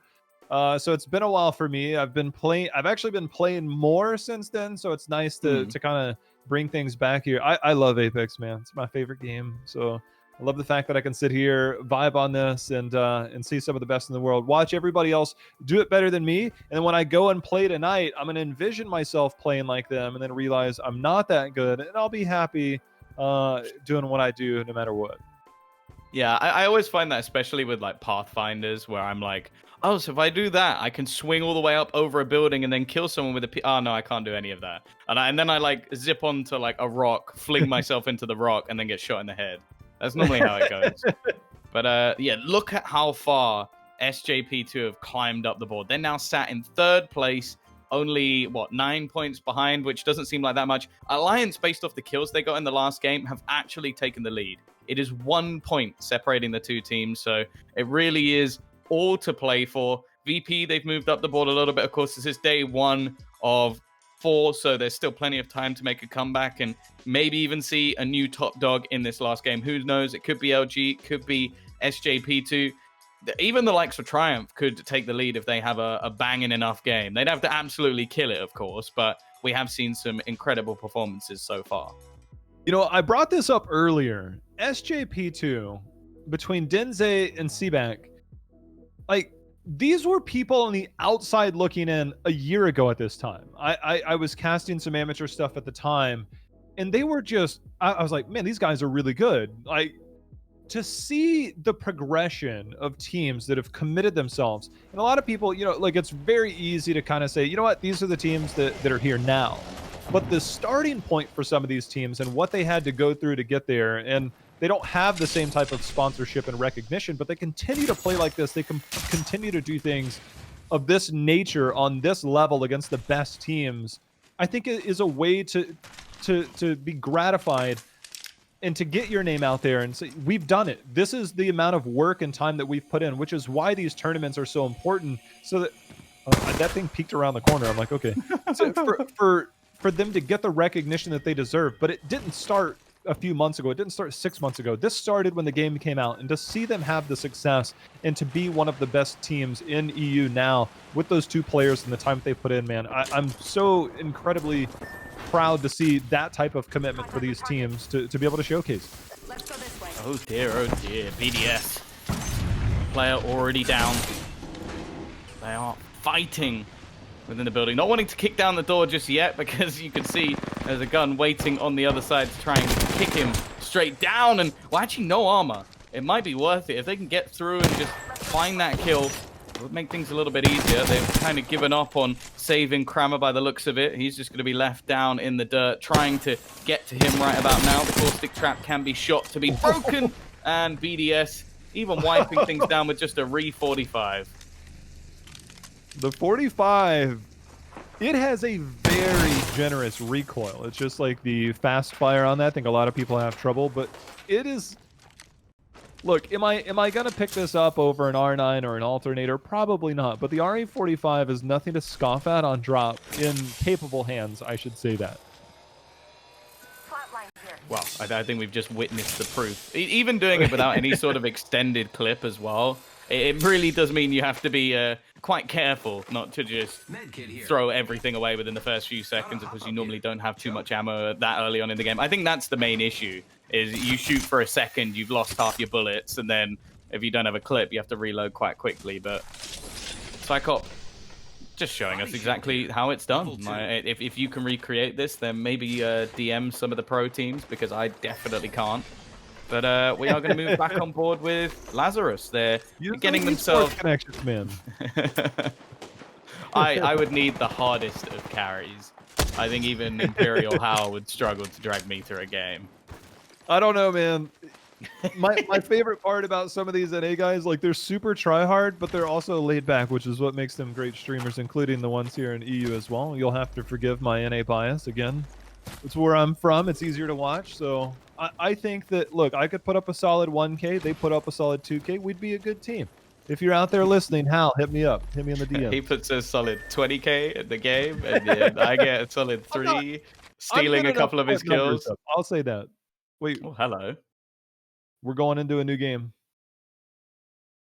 Well, it seems like we've encountered a few technical difficulties, unfortunately. It happens. It is day 1. Things can go wrong. It's something that will hopefully be ironed out over the next few days. But we are going to be recreating things fairly soon. That RE45 highlight is now going to be a distant memory because it technically never happens. Clip it, save it. We're going to go full Men in Black here. You know, I got to say this, man. It was what I was talking about earlier. I'm very jealous of you in quarantine. I haven't been able to get a haircut in like 2 months, man. Oh, yeah. I just moved. I lost my beard trimmer in the move process. Like, they hit me up 2 days ago. They're like, "You want to cast?" And I'm like, "Yeah." "Are we on camera?" They're like, "Yeah." I'm like, "All right, we'll make do. Let's go." Can you not just get a new beard trimmer delivered? Like, surely that's not an excuse. Out, like, I just moved and I just had all my furniture and all my stuff delivered after. Like, it actually took 4 weeks from the time they picked it up till the time I got it. So it's been a very trying process. And I'm trying not to go out and all that stuff. So it's I'm like, all right, well, I guess I'm ready. My full caveman look. Let's go. Yeah, I still have to make sure I shave, otherwise I do end up looking a little bit homeless. But luckily I can just wax the dome, and then yeah, I don't need anyone to style this for me. It's all natural. Wait. It was a joke. I use a razor. I'm like, what kind of savage are you, man? What kind of savage are you? I'm like, hold on. Yeah, well, this gives us a little bit of time to kill. Again, as we now head back in to our final game of the day. Just remember, all of this will be happening today, tomorrow, Thursday, and Friday. Tom and I will be back on Thursday. Sam and crew will be here on Wednesday, Friday. So it'll be the same time over the next few days. If you want to continue, make sure to hit that follow button. Check things out. As Prowler Burst Fire, just making sure this thing works. Yeah, it's one of those guns where it's like, if you get all the attachments, like, okay, this is pretty cool. If you don't, well, probably just trying to find a flat line and just replace that as soon as possible. I do have to say that when it gets like the select fire and everything on it, it's a pretty decent gun. Like, it can definitely roll with some of the other guns like the R99, but without all those attachments, you have to basically have an insane skill set to make that work. I mean, if it's close quarters, the Prowler is ridiculous damage. I mean, it's popping off 5 bullets, I think 14 per, right? So, I mean, you get hit by that, it's like, oh, that's not very pleasant. And if any of those catch the dome, all of a sudden, like, the whole tone of the fight changes. Like, it's not something you run into, as you said. Like, the attachments are pretty much what takes that gun from like C tier to like S tier for some people. Yeah, even still, most of the time you are going to witness, again, this deadly duo of weaponry. It is going to be the Peacekeeper Wingman. Obviously, it's dependent on the player. I do think that some of the guys like to use their mid-range snipers, a G7 Scout, something of the sort. I guess it's not really considered a sniper anymore, but I kind of miss when it was. I liked having my longer range scopes attached to that gun, but they've taken those away from me, unfortunately. But we do see the 2-4 still thrown in every once in a while. Gambit, nice couple of shots with the Wingman. Going to make things very awkward, the dome even having to be used. And they got players falling down, waiting for that dome to break. Just going to start bombarding them with grenades. This is brutal from Gambit, just trying to make things as awkward as possible. And the second that dome is gone, those players surely are screwed. It is not going to be pretty the minute they come out of this. The Havoc shooting down from the top directly above them. Gambit says, you know what, let's try and make quick work of this. Do come down. Some shots in return. They do lose one. See if they can go ahead and finish the job here. As they do indeed. They'll get a quick res there. It was a nice fight. I mean, look, once you get that first person knock, the Jibby Dome can only do so much for you. I think it was a nice patient push there, because we did see some PK shots in return, which is why it can be a little scary to push if you don't have everybody there instantly. So very nice approach there for Gambit to make sure and finish the job. Let's check out this Yeah, and they just wiped LG. So our fourth place team overall is out of the running. And it does seem to be the case. Like every once in a while, you're going to lose one of the heavy hitters very early on. I think it's only been Alliance who've been able to pick up a decent amount of points, but even they, they had a finish of, I think, 15th in one of the games, 12th in one of the other games. So it's really difficult at the moment to not be caught out by a different aggressive plays, and Gambit putting them down early on. Well, I feel like it's not, I don't know how often teams will target a certain team, but that is definitely one of the ways to catch back up. Like, get rid of some of the people right at the top of the board, make sure they're getting 0 points. And then if you can even get, say, 10, 15 points, it's going to bring you a long way back up the board. The rotation out and around from Tree, going over towards Thermal. I think a nice, safe rotation. Stay away from the middle of the map, that harvester area. Just see if there's any of these. Like the buildings to the left of them, the buildings to the right here at the train station. A lot of these tend to go untouched. They're out of the way. It just depends on if a team drop there and whether they go. And the loot's not terrible. Just find yourself a nice, safe rotation, as we do see Baker sitting on that white armor. So would like to have a few upgrades before they join the next fight. Yeah, this definitely isn't ideal, but they've got quite a long rotation to make. Like, they're in the center of the zone already, but it's whether or not they want to go further north towards the harvester. We did see a zone finish off there earlier in the day. They're already starting to take some shots, just going to look to retreat back, trying to set up a portal, just enable their team to escape if they really want to. And in fact, they're actually just going to try and get towards the drop. A bit of a risk when there's players up above, especially with the amount of time left before it actually drops down. But it's seeming like Yoki might actually have this one all right, because they've just given up.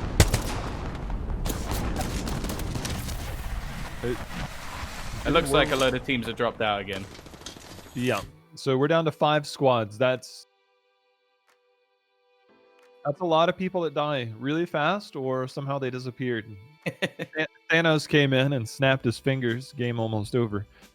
We will remake one more time and give us another shot. It seems a few issues that we got to work through, but it just gives us more time to watch more Apex, man. Yeah, it's definitely unfortunate for some of the teams. I'm sure LG right now are probably going, oh, that's fair. Oh, yeah, no. Yeah, I was having problems the whole way through. Like, we should definitely restart this lobby because we got wiped very early on in the game. But, yeah, it's unfortunate, but there's not really too much you can do about it in these sort of scenarios. If the whole lobby breaks down, you've just got to give it another go. We are going to look at a few things behind the scenes, make sure we get everything started and working appropriately. To do that, we're going to go to a very quick break, research some things behind the scenes, make sure and get this last game started for you guys as quickly as possible. So don't go anywhere. We'll be right back.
Thank you again for your patience as we got everything squared away behind the scenes. It looks like everything finally working the way it intended to. Got a little bit of outside information to hopefully fix things here. Fingers crossed, says Tom. One unfortunate update that we are going to have, if you're fans of LG, apparently all of their internet crashed. I don't know, you can't make this stuff up. So we're going to be short one team as we go into this final game of the day. But Tom, it seems like things are finally trending in the right direction for us to close this out. To be fair, they were eliminated in the last match anyway, so I'm not saying that the things happen for a reason, but no, that would be mean. Yeah, it's a shame. They were one of the teams that were really rising up to the top of the board, but of course, there are still so many matches to go. They've got another 18 games after this one, so I don't think this one should make that much of a difference, but it does maybe give some of the other teams that were wrecked by LG a few times a bit of a chance to try and bounce back. Well, as we've mentioned throughout the day, the point system, we have it 1 point per kill. And of course, first through ninth are going to get those points. We are continuing to listen to feedback, both from the players and those of you at home. So there might be some changes. Remember, there are still 3 more days to go for this, as it is time for us to get into this final game. As we take a look at a team dropping in here. It's a Skyhook. Yeah, already you can see a few flying around in the distance. And it is just going to be the early attempt to find a little bit of loot. Of course, another one of those teams, B100. We mentioned them previously. They get a long rotation a few times when they have to play around this area.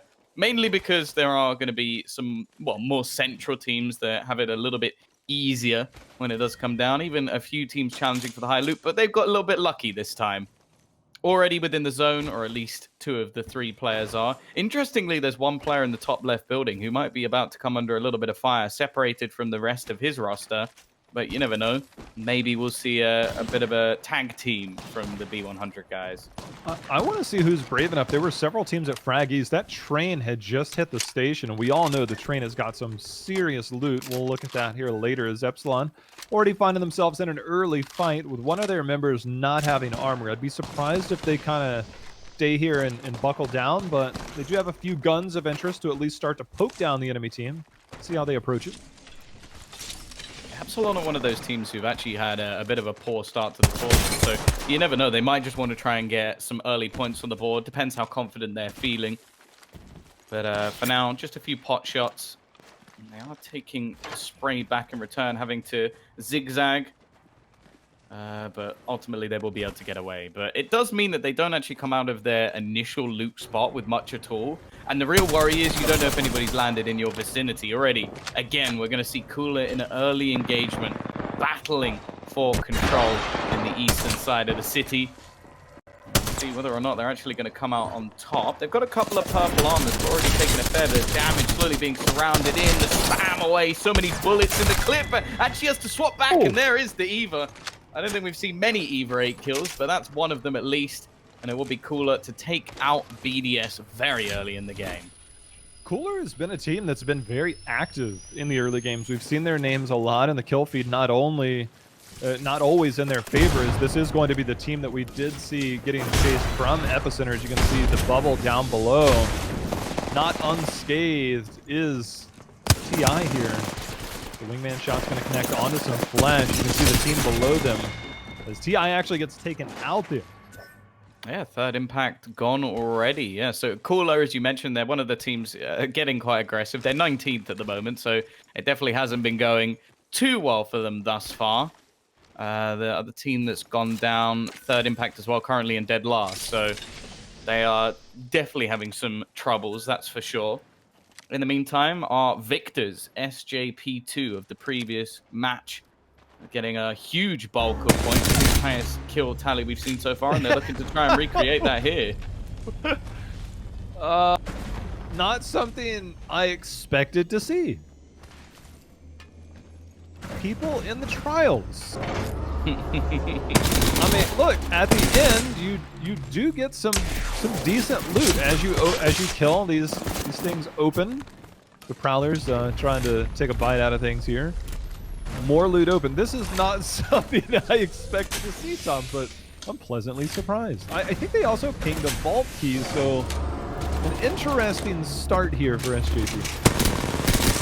I guess maybe somebody should tell them that killing the monsters doesn't count towards your kill tally. Or maybe it does. Maybe that's why they got so many kills in the last game, but we just didn't have the insider information. They're looking to save the planet, but hey, the loot at the end definitely seems worth it. A couple of self-reses, not always the most important gold item, because most of the time when you go down, the chance of you getting it off is not going to work. But we did see North in one of the late game scenarios manage to get a self-heal and come back and win the match. So it's viable. It's some extra utility to hold, and well, I guess they didn't really lose too much. Sure, a few shields along the way, but most of that was retrievable at the end of killing off all the monsters. In the meantime, GamersOrigin could be in a bit more trouble. They're starting to be surrounded in their building. I don't think there's going to be too many teams looking to challenge them too seriously here, because the zone is nowhere near closing just yet, and this building, well, in a few minutes could be completely worthless. But as we've already mentioned, the kill tally, not so worthless. They debated on whether to push that. They realized, look, we have the advantage. We'll stay in the building. We'll play to our strengths. We have the Watts, and here's a team on top nearby as well. Excuse me. A little different. Little different spot, actually. Triumph. I'm surprised there's so many teams actually around this building at the moment.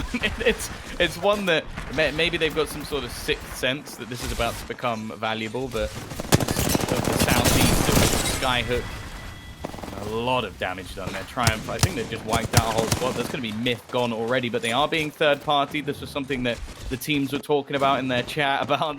It seems like there's a lot of third parties going on. That comes with the value of the kills. L-Star being picked up as well. Again, a gun that can do a decent amount of damage, but I'm not sure it's something that will be kept too long. No, but when you get the tracking down on that L-Star, it hits about as hard as any gun in the game, and it can surprise you. It can really surprise you. We'll see if they try and take this fight with him, as it's 2 Watts and ults down below. I don't know, does that double up on the shield regen? That'd be nice. I don't believe so. Could be wrong. Could be wrong. It's not something you see tested too often. Yeah, I guess because you can't throw down more than one of your own. So unless your opposition are going to be helping you out a bit, it's not really something that is seen too often. But that is a hell of a lot of shields. And that's something you're going to see teams do quite regularly. Just quick switching between them, healing them all up. But I think the thing about that goes back to original pre-Watson, like I talked about earlier. It used to be you would send your Wraith to like portal out somewhere and go get a couple of armors from like death boxes and run them into a defensive area, so you didn't have to worry about using shield cells and batteries. And so you would just have like 2 to 3 armors laying around, and right there, it's like the old habits. They don't really go away. Those tricks are still there. They're just not as relevant with this meta anymore. But it's nice to see they're like, yeah, if we get in trouble, just swap real quick.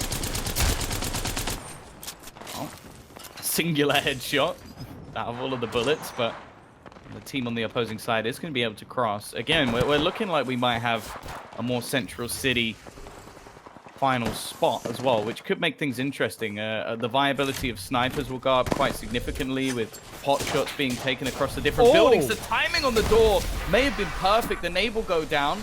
It did explode. I think actually dropped a member of Cooler as well. This is a team we've already witnessed battling.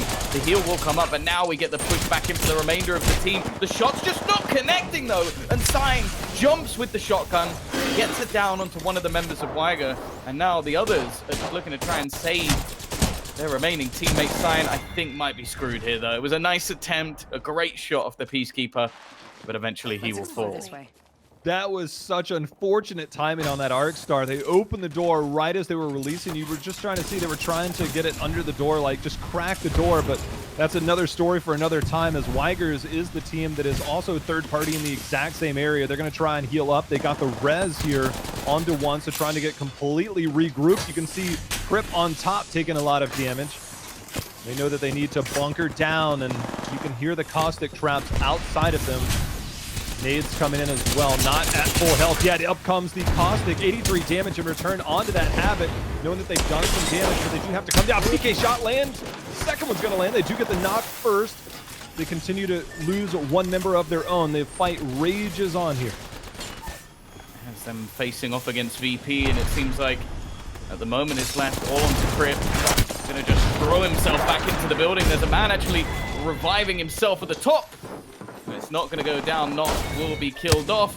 And I believe we also saw the loss of that remaining member as well. So it looks like CLQ actually jumped in on that fight at the same time and are going to wipe out Virtus.pro. I think we may have also lost another team. Maybe Wygers went down? I don't know. So many battles were going on at the same time.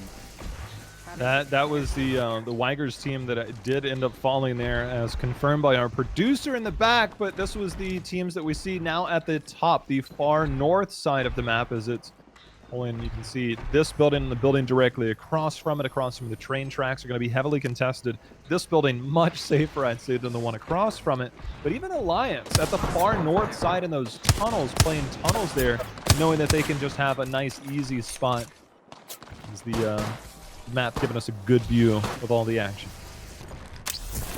So many shields for Triumph to play with. North, again, one of our top teams, just 1 point behind Alliance. Both the teams still remaining at the moment, so the battle for first place will continue. Of course, it's always nice to end out the day in a victory position. They want some kills. They haven't got many so far. Nice shots from RPR. Already going to drop the first man of Gambit. Going to thirst that remaining kill. Yeah, every little helps, every little point. That may have even just equalized them with Triumph, and now just wrap it back around. But all of the traps just irritating for RPR, and he's even going to start to get pressured through the smoke, of course, for the Caustic. Perfect visibility, no stun either. So a decent position for him to be in. North has been one of our more aggressive teams. I believe they are still the kill leaders throughout the day. Regardless of positioning, they are our #1 team still. So a lot of things have gone well playing to this style of play, being aggressive, making sure they can third party as needed, as they know that Caustic inside is a dilemma that they have to deal with. This door here, they could get this door down. I think a lot of it does change. They might have actually killed that member. The Caustic got out of there, didn't quite catch that. But right now they're holding position, still have a lot of loot. They're looking, they're listening. Trying to figure out where the next kill is going to be. I think from what I've seen on the scoreboard, I'm having a sneaky peek. Alliance have actually overtaken them in kills by 2. It's 35 to 37, so it is very close. Yeah, that is correct. Very close, and it is North obviously with their extra victory. Nice shots coming off the back of that charge rifle, though. Of course, perfect for charging up that Evo shield, and even having the sensor on it as well to basically just light everyone up in red. And burn them out with the bullets. It makes it very difficult to escape. Of course, you do see the ranging difference in the amount of damage that that gun does.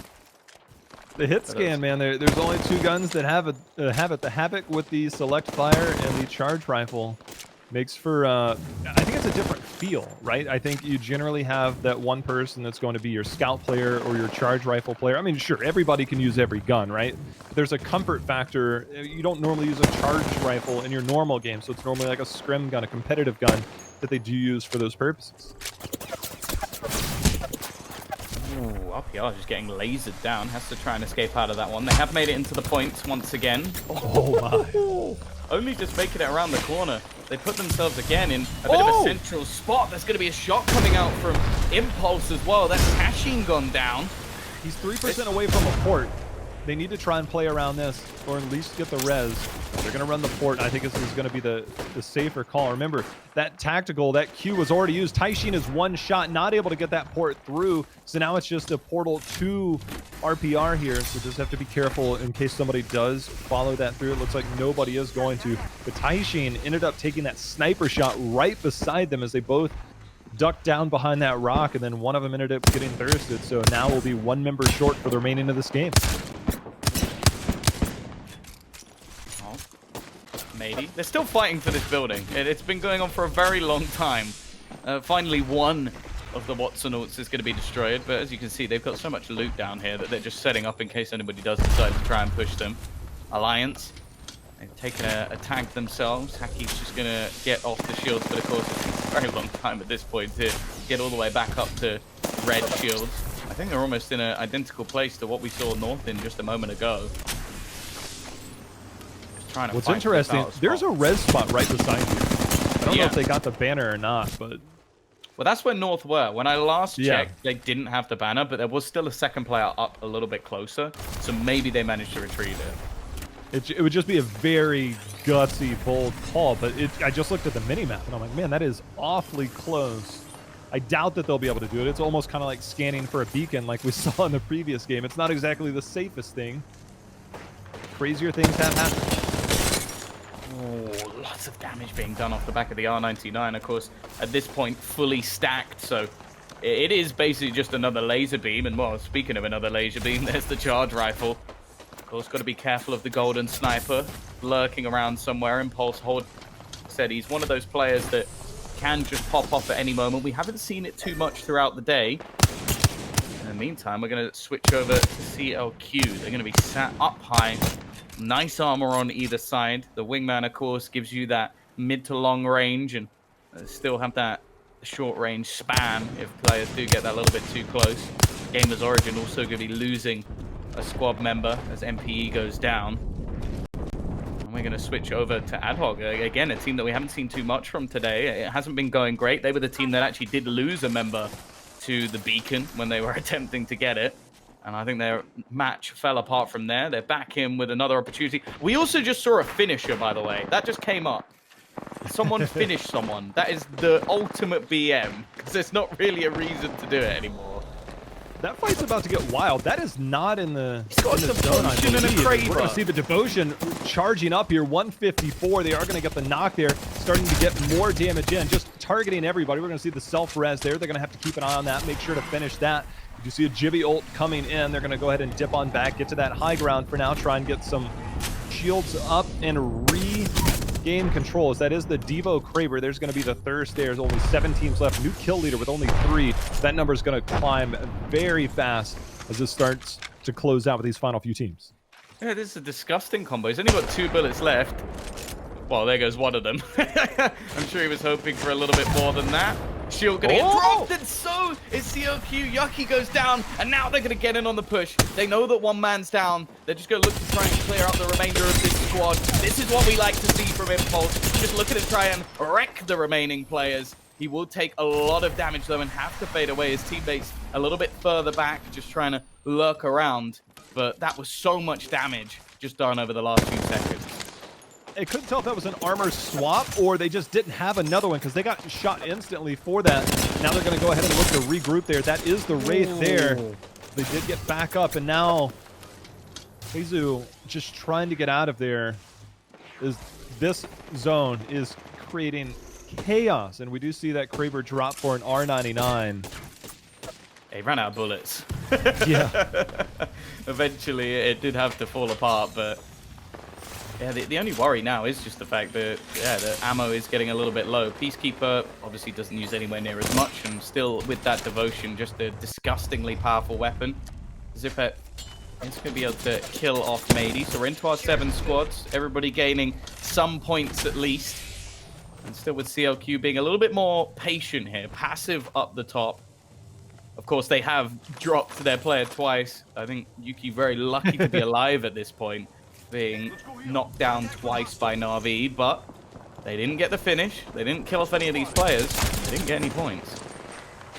The survey camp has 2 buildings that will be in the next circle, which means 2 teams are going to have a very generous spot looking to potentially grapple over. That is in the zone. You can see that ping, just the edge of that. While that is high ground, that is not necessarily a safe area because they would have to peek out over the top. So it looks like they might try and portal over and maybe split their squad to be 1 on top and the other 2 below. But right now, they are taking so much damage just waiting for that portal to go. Taxi does have that gold armor. We'll go ahead and bat up and recharge. They do need to try and take care of this team directly across from them before they can get anywhere near safe. Yeah, this is a very awkward zone. A lot of elevated angles, but more importantly, teams having to rotate. That's RPR down. The guys from North losing another member. They've been in a bit of trouble for the last few. Gambit also going to be dropped 1 from Matafe, and it's now that aggressive push, trying to get into the zone. Ad Hoc Gaming making that rotation. They are going to be able to get fairly close, but there's a Gibby ult available, and they don't have a Gibraltar themselves, so they just basically have to avoid this. Just wait a few seconds as the zone does begin closing on them. The peek out's going to do a reasonable amount of damage, but not anything to really write home about. And now I think we've just witnessed North get eliminated. 5 squads remaining as they move towards one of the last zones. Nobody's safe here as things close in. Again, only 2 buildings are there, which means 3 teams are going to be on the outside looking in, trying to play around below and behind buildings. 1 team even up on top. That was the team we saw before with the Pathfinder, probably the lone member on that top area. The other 2 members were below. So they're just going to try and continue to play behind here just on the fringe of things. They're going to continue to look in as we see this circle is going to be wide out in the open. And that means everybody can get it on this final rotation in. And here we go. It is still plenty of time. Just watching a few positions. The G7 Scout's still in play as well. So they do have that extra bit of range. That's the thing. We've got some high ground. GamersOrigin. I think as you so aptly put it, the rat just being sat at the top of the map, just waiting for the other teams to start fighting. It's not going to be an easy position. I think another one's just been cleared out as well as Triumph seemingly lose their final member. Top 4 squads remaining now as Zipeth goes down, so he's going to be dropped in a bit of an awkward position. I don't think they're going to be able to get him up either, so that's 1 man down for Ad Hoc Gaming, as it's actually going to be the Ring to finish him off.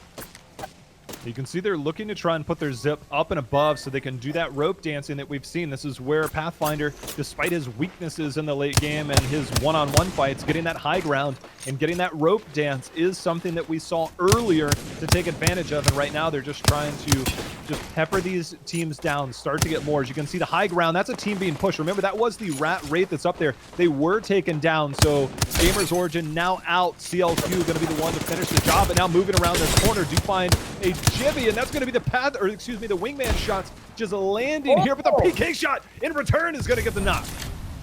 That's ridiculous. Just quick flick straight back. Toya goes down, and now it's left all onto Batafe. He's out of the zone, and he's out of the match as well. This is now a 2-squad race. Na'Vi, they've been here since the beginning. So much damage. We saw that devotion earlier on. We saw the sniper as well, putting down range. I'll be interested to see how much damage they've done at the end, but it's them facing off against CLQ. They get right up in the face. CLQ already dropping the first player as Impulse hits the deck, but there's trades back. Vizu able to kill off one in return. So low on Baker as he's just looking to try and find this final map. It's all about the Jibby ult! Just in time, and now just dropping onto these remaining players, but there is still a survival effort. Pushing back in, just looking for this remaining man, and he's gonna fall. Now it's just looking for where that golden shield is. I think this might be it. It looks like Na'Vi have done it. I thought he was gonna do it. He got so close. He got so close. He didn't met up. He knew that Jibby got the crack. He's like, I just need to go in. I need to get this one shot. He did so much damage, and he didn't finish it. He could have healed up, but he's like, you know what? I gotta take this. I gotta take this chance. It's either me one shot or them one shot, and the one shot ended up going the other direction. Oh my goodness. I do kind of wonder where that last member of Na'Vi was hiding to avoid all of the bombardment, the barrage falling from the sky. It's actually quite impressive that he just managed to avoid all of it and get that final kill. That was a very, very fun ending to close that one out. We saw them kind of all over the places. We can take a look at the final stats 2,000 here damage, as Na'Vi putting up 10 kills. 4 kills for him with 2k damage. That's kind of great. Well, then again, you look at across the board, Matafi, nearly 2,000, only 2 kills. So I imagine he's not going to be overly happy with that conversion rate. But yeah, an exciting way to end it, I think. And just look at GamersOrigin. We sort of made the joke about the rat sat at the top, 0 kills, finishing 4th. That is a sneaky way to make your way through the rankings. Get yourself some placement points. And yeah, Alliance this time actually fairly quiet, like only a couple of kills. We sort of spoke about them being the kill leader. I think they still will be because North actually only managed 1 kill in that game as well. But it seems like a much more even spread. Nobody particularly dominant. It was a battle all the way to the end. And well, a great way to end the show overall. Just seeing the points at the end of this is going to be particularly interesting. North and Alliance, as you said, 2 kills and 1 kills respectively. So it's not exactly like they did something to continue to establish themselves. Remember, we're on day 1 of 4. So there's going to be a lot of headway for teams to kind of catch up. We'll see if any changes come into the point system. But for a lot of these teams still battling it out, I must say, I don't get to watch EU as much, but now getting to see it firsthand and being on this side of things, being on the observer side of things, seeing the way everybody comes out here, and of course the caustics.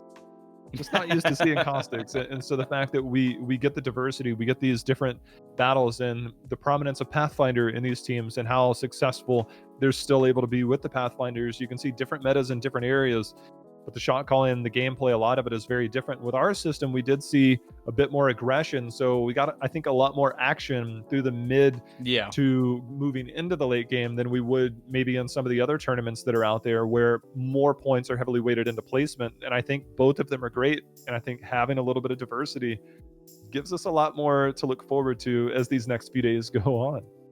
Yeah, I have to say, like, from my perspective, and I imagine from other viewer perspectives, this sort of format's very fun. Like, you put the kill tally up so that obviously then teams are going to be hunting for kills. But of course, from a player's perspective, it does kind of change the tactical aspect of the game. So I think we're going to leave it to them to decide how things will continue going forward. But that's the great, I think that's the great thing about the way that this league is already starting to be run is just the fact that it's not just going to be like some sort of like dictatorship where you are told like how everything is being done. The players have a lot of input. They are going to get to make decisions. I believe that the way that things are going to be done is through the players actually voting on things, which is awesome.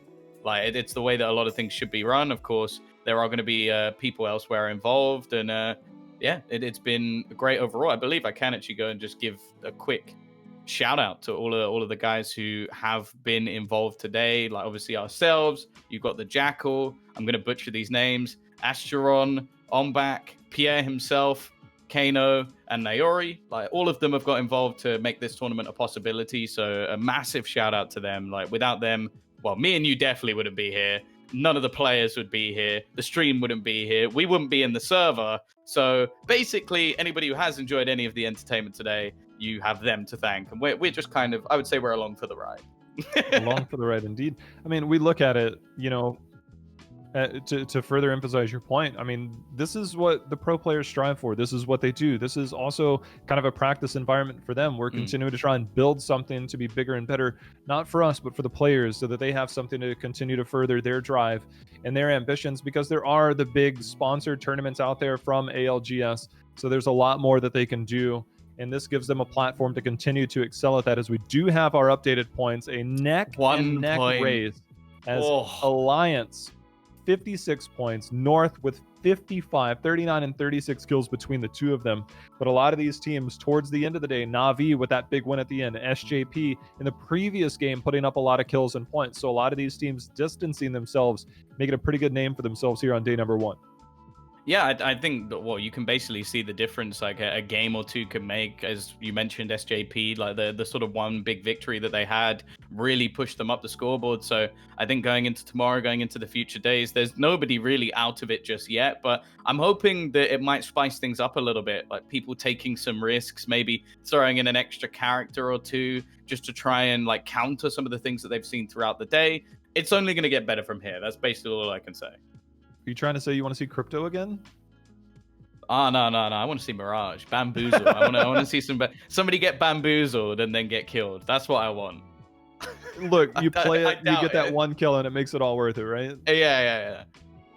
I'll go with Octane just because, you know, at least you get something different. And if we're going from the low end of the totem pole, then we're going Octane. All right, we're going Octane.